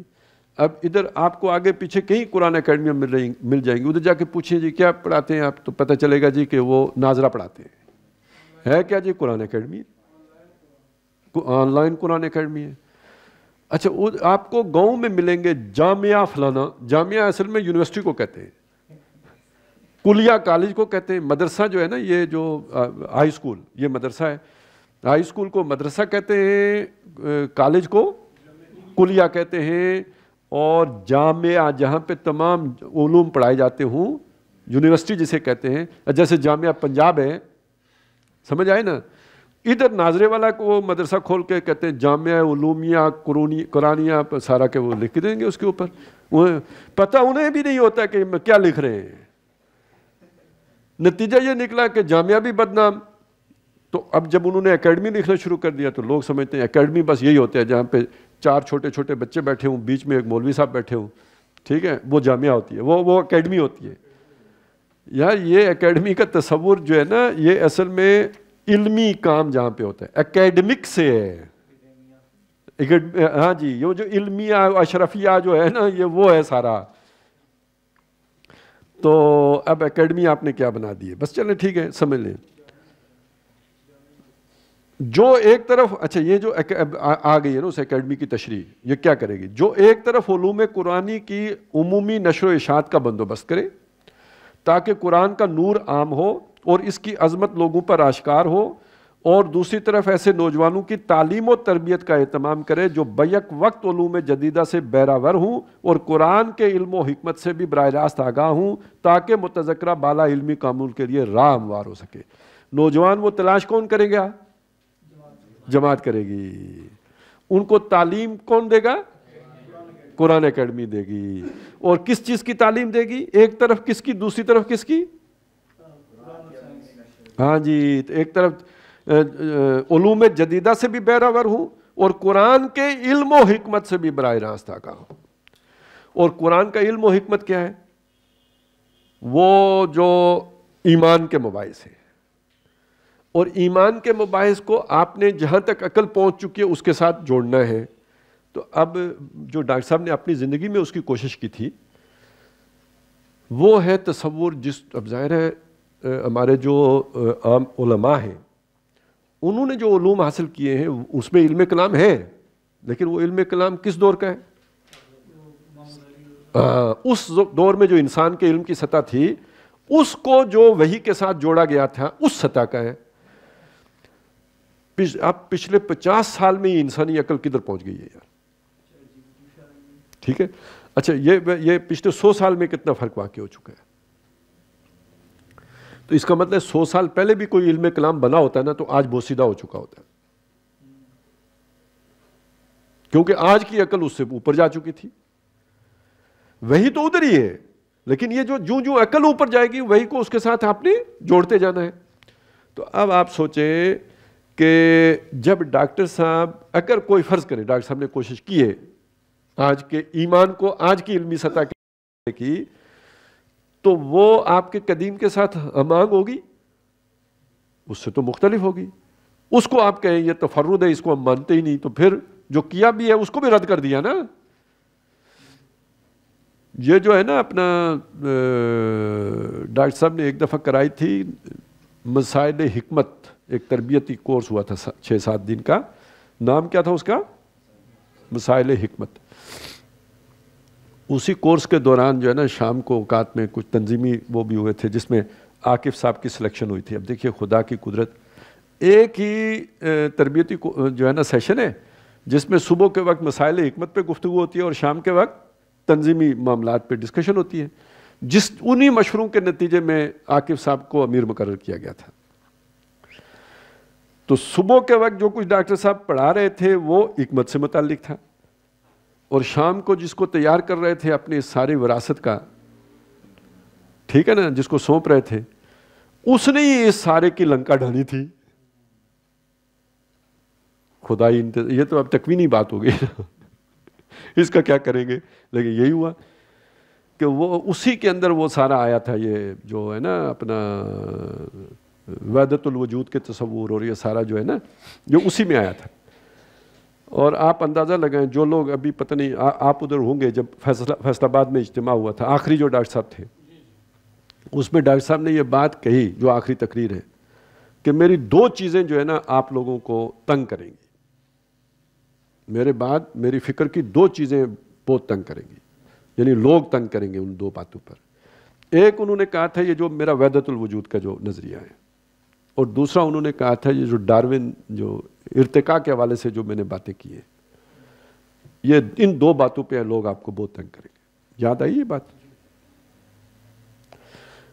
ان ظالموں نے جو ڈاکٹر صاحب کی یہ آخری تقریر ہے، یہ بھی جو عام کی ہے نا، پبلش کی ہے یا جو بھی آپ اسے کہیں، اس میں سے یہ والا حصہ ہی نکال دیا ہے.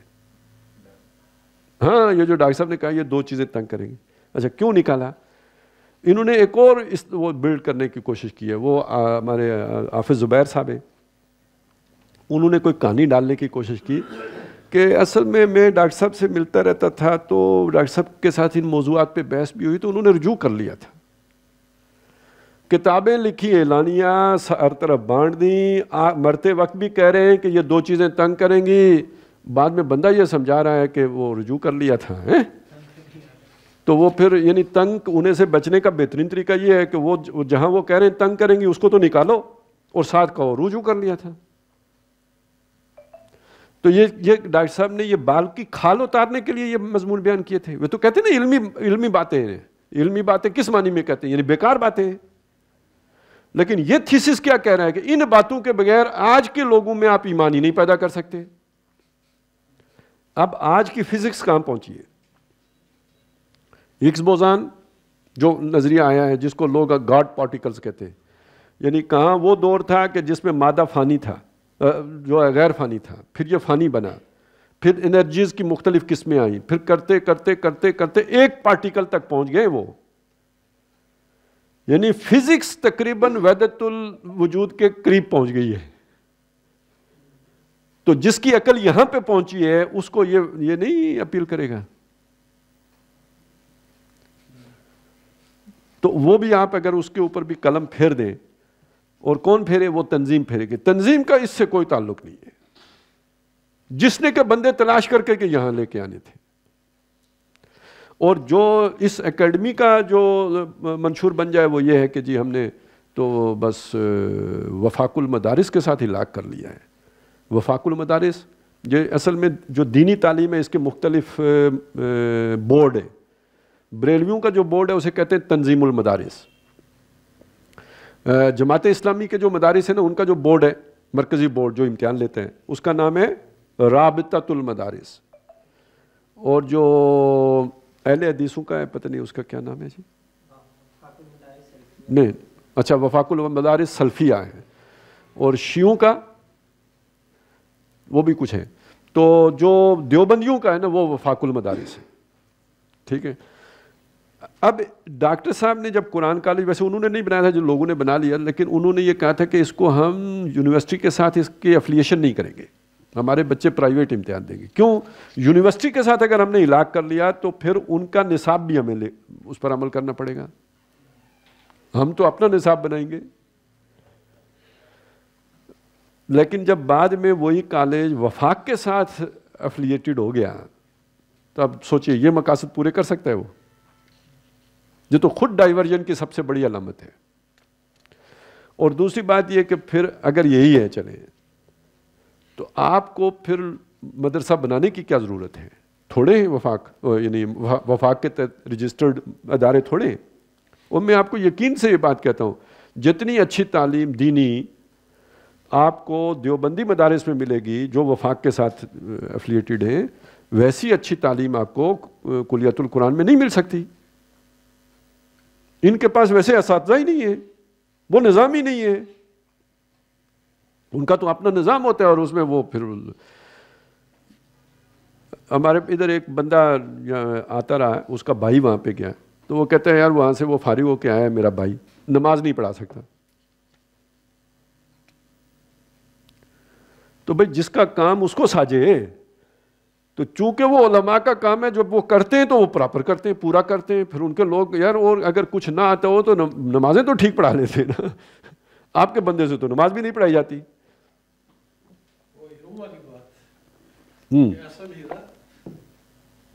لیکن مسئلہ کیا ہے؟ یہ چیزیں کتنی اپیلنگ ہیں.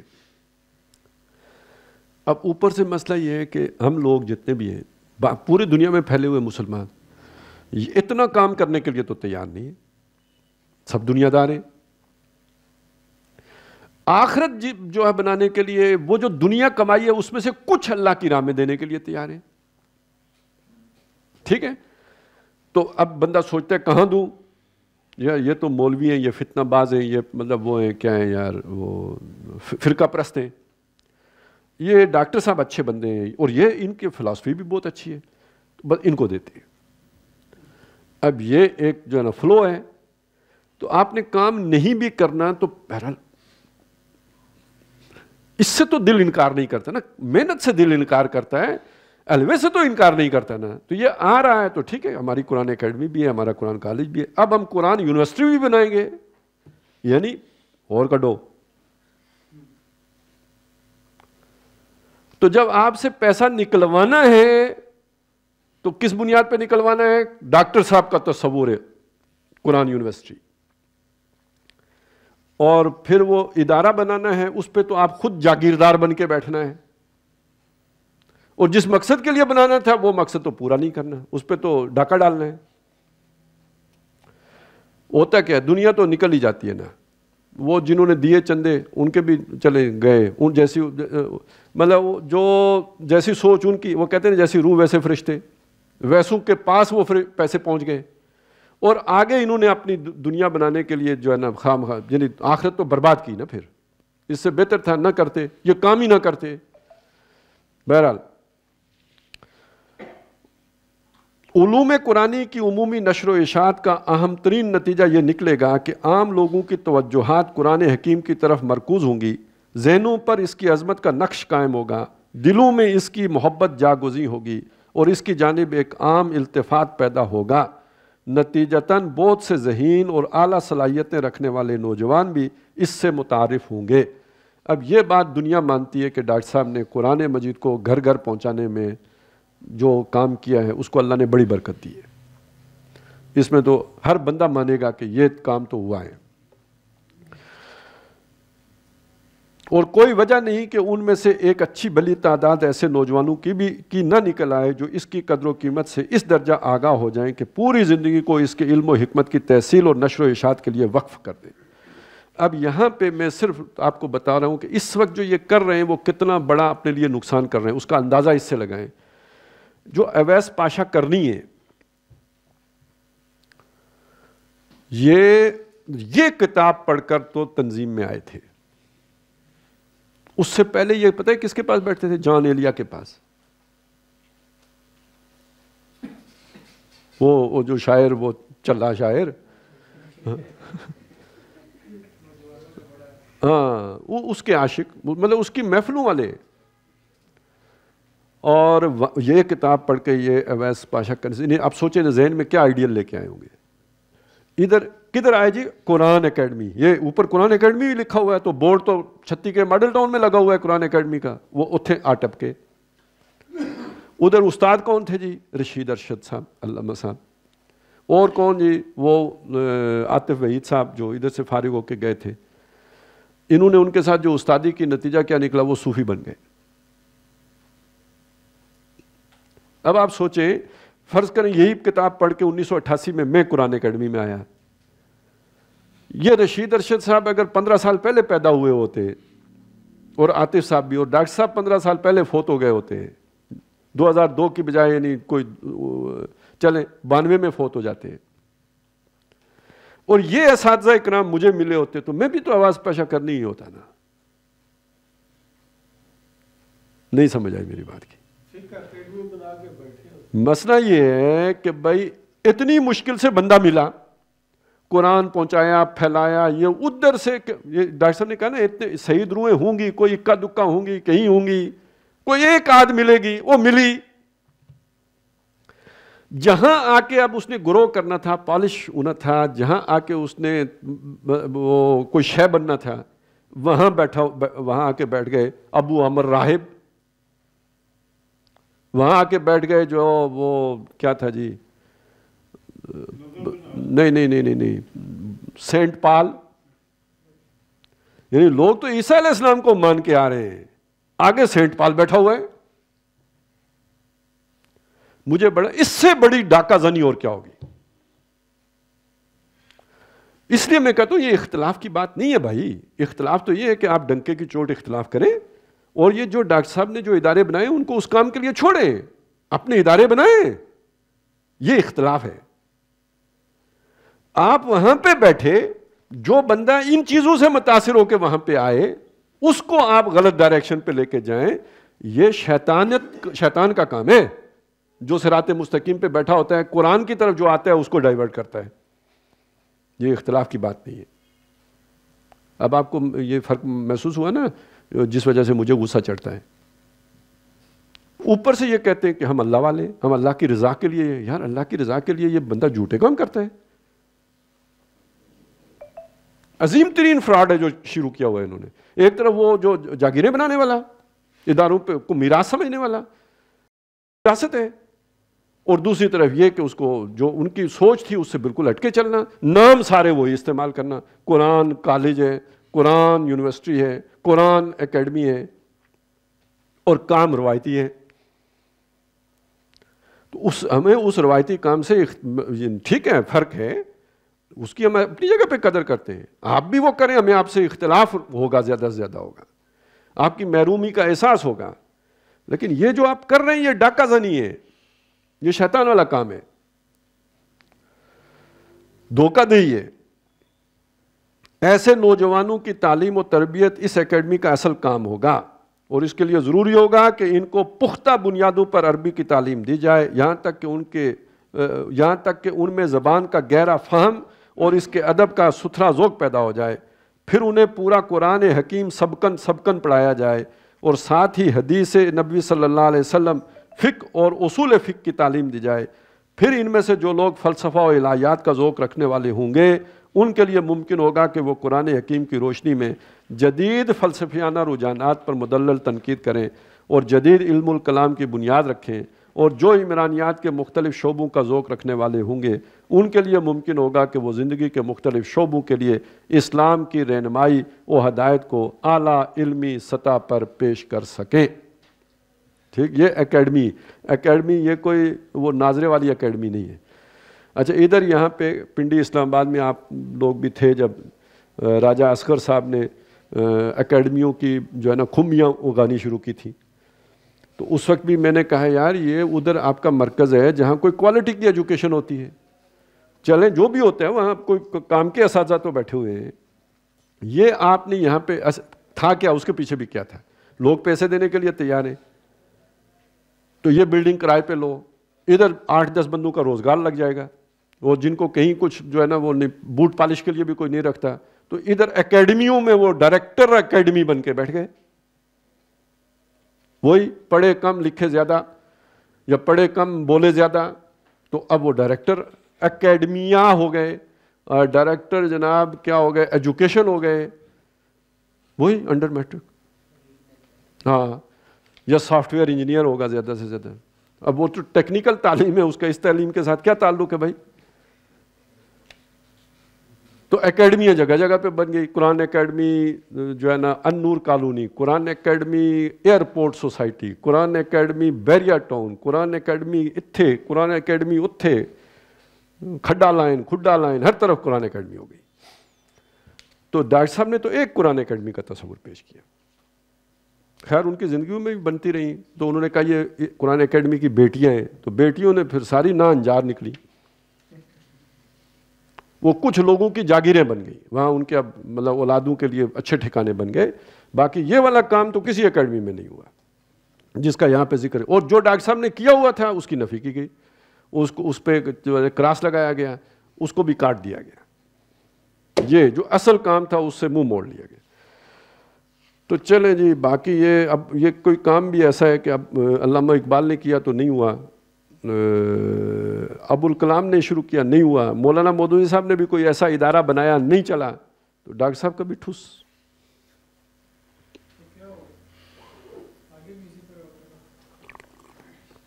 اصل میں ہوتا ہی ہے نا، وہی مسئلہ ہے کہ پہلی بات یہ ہے کہ جو اوپر کے لوگ ہیں نا، اصل میں زیادہ تر وہیں پہ ایک سٹیٹس کی دوڑ لگی ہوتی ہے. وہاں سے بچہ نکل کے ادھر آتا ہے. اب تو 3 سال کے بچے کو اسکول میں داخل کرا دیتے ہیں، وہ اس کے سوچنے کے اوپر پیرے بٹھا دیتے. کب سوچے گا؟ وہ سوچتا نہیں ہے. تو مینٹیلٹی وہ نہیں بنتی، مادہ پرستانہ ہو جاتی ہے بالکل شروع سے. تو وہ جو کھاتے پیتے لوگ ہیں ان کے بچے تو آتے نہیں. اب میں آپ کو ایک بات بتاؤں، یہ بڑی مصیبت ہوتی ہے کہ جو ہم غریب لوگ ہیں نا، ہمارے اندر جتنی دنیا کی بھوک ہوتی ہے اتنی شاید ان کے اندر نہیں ہوتی. ہمیں ملی نہیں ہوتی دنیا، تو اس لیے شاید بھوک زیادہ ہوتی ہے. تو وہ بھوک ہمارے بچوں میں بھی منتقل ہو جاتی ہے، وہ ہماری حسرتیں ادھر بھی منتقل ہو جاتی ہیں. تو لیکن وہ تعلیم حاصل نہیں کر سکتے. تو اگر ان میں سے کوئی ذہین ہے تو چلیں ادھر اسے مل گیا نا موقع. تو یہاں اب یہ ادارے بنے ہوئے ہیں, لوگوں کی زکاتیں صدقاتیں یہ وہ سارے آ رہے ہیں, تو چلیں یہ اس کی تعلیم کا بندوبست ہو گیا. اب اس نے کوئی فرض کریں ایم اے شم اے کر لیا تو اس کے آگے ایم فل کی طرف چلا جائے گا, پی ایچ ڈی ہو گیا. اب دیکھیں تقریباً 22 سال 25 سال کی عمر میں اس نے پی ایچ ڈی کر لی. اب اس کے سامنے ایک طرف یہ ہے کہ یہ فقیری اختیار کرے, وہی پتہ نہیں ایک وقت روٹی میسر آئے گی یا نہیں آئے گی. دوسری طرف جناب اسے لمز سے آفر ہو گئی, یہ 2.5 لاکھ کا پیکج آ گیا ہے. ادھر سے جو کام سیٹ سے جو ہے نا 3 لاکھ کا پیکج آ گیا ہے. اب آپ سوچیں بھوکھا بندہ جس نے ساری زندگی جناب 3 لاکھ نہ دیکھوں, اسے مہینے کا 3 لاکھ آفر ہو جائے. اب تو نبیوں والا ایمان چاہیے رکنے کے لیے. اس نے جو آج تک ٹوپی پہنی ہوئی تھی نا اس کو تو اٹھا کے رکھے گا نا اتھے, ٹھیک ہے نا. وہ جو بال پیچھے کرتا تھا وہ ڈالے گا ماتھے پہ.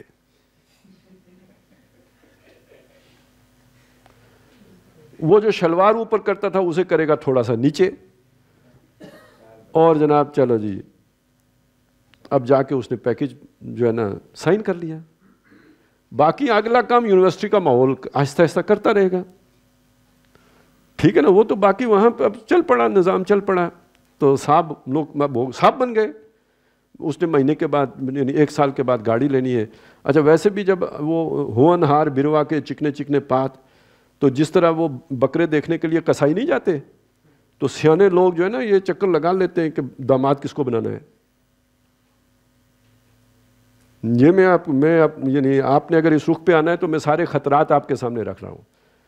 جن کو نظر آ گیا ہوتا ہے بھئی یہ نمبر بھی ٹھیک لے رہا ہے, بچہ بھی سارا یہ ہے, تو وہاں پہ تو آخر وہ ارد گرد ماحول تو سارا موجود ہوتا ہے, تو وہ تو ادھر ہی سے جناب رڈار پہ لے لیتے ہیں کہ اب اس کو شرف دامادیت بخشنا ہے.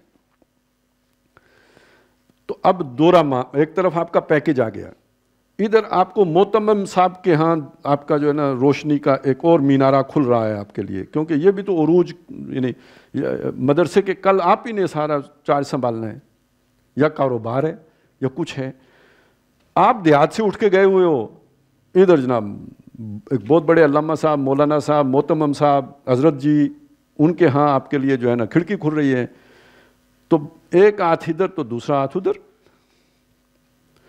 اب جب یہ دو جو ہے نا وہ معشوقوں کا عاشق, اس کے پاس اب کہاں یہ کام کرنے کے لیے ٹائم بچے گا. ظل سعیہم, اب اس کی وہ صبح کا وقت سارا یونیورسٹی کی نظر ہو جائے گا, تو شام جو ہے نا وہ بیگم کو مرشد بنا کے بیٹھ جائے گا.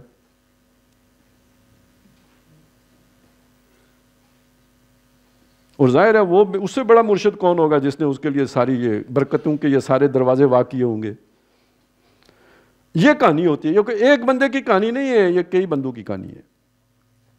اور یہ صرف تنظیم اسلامی کے دور کی کہانی نہیں ہے, یہ جماعت اسلامی کے دور کی کہانی ہے. مولانا کوثر نیازی کو مودودی صاحب نے پڑھایا تھا, اور جب کسی قابل ہو گیا تو وہ ایوب خان کے پاس چلا گیا. تو یہاں پہ بھی جنہوں آپ خود لوگوں نے لکھا ہے, اب میں آپ کو کس کس کے نام بتاؤں کہ بھئی ہمارے پاس تو تعلیم حاصل کرنے کے پیسے نہیں تھے, بس کسی طرح چلے ہو گیا کام ہو گیا. اب وہ بھی بس ٹھیک ہے وہ لکھ لیں گے پڑھ لیں گے کچھ کر لیں گے, تھوڑا بہت وہ ان کی وہ پینشن ہو جائے گی, سارا ہو جائے, یہ کام تو نہیں ہو سکے گا. تو جناب یہ بڑے پھندے ہوتے ہیں اور بڑی زنجیریں ہوتی ہیں, بڑے رسے ہوتے ہیں, توڑنے پڑتے ہیں, پھر جا کے کچھ تھوڑا بہت آدمی کو کوئی حکمت ملتی ہے. نہیں تو ایک کے بعد دوسرا, دوسرے کے بعد تیسرا, تیسرے کے بعد چوتھا. وہ حضور کو اگر بادشاہی کی پیشکش ہوئی تھی تو وہ تو حضور کا لیول تھا نا جس پہ بادشاہی کی پیشکش ہوئی تھی, تو یہاں بھی چھوٹی سی بادشاہی کی تو وہی راستہ کھل ہی جاتا ہے نا. یہاں ایک صحافی ہیں ہمارے دوست ہیں, تو انہوں نے ایک جماعت کی کچھ تھوڑے بہت کچھ لکھنا شروع کیا. تو ان کی ایک یونیورسٹی ہے, تو ادھر سے ان کو کوئی 4 لاکھ کے پیکج کی آفر آ گئی, ٹھیک ہے. اور یہ ان دنوں میں آئی جب وہ بندہ بے روزگار تھا, اس نے ٹھکرا دی, نہیں گیا. ابھی کچھ تھوڑا بہت اس کا روزگار لگ گیا ہے ادھر ہی اسلام آباد میں. میں صرف آپ کو یہ بتا رہا ہوں کہ یہ وہ والا تشدد تو کوئی شے ہی نہیں ہے نا جو وہ اٹھا کے لے جاتے ہیں اور 2-3 سال مار پیٹ کرتے رہتے ہیں.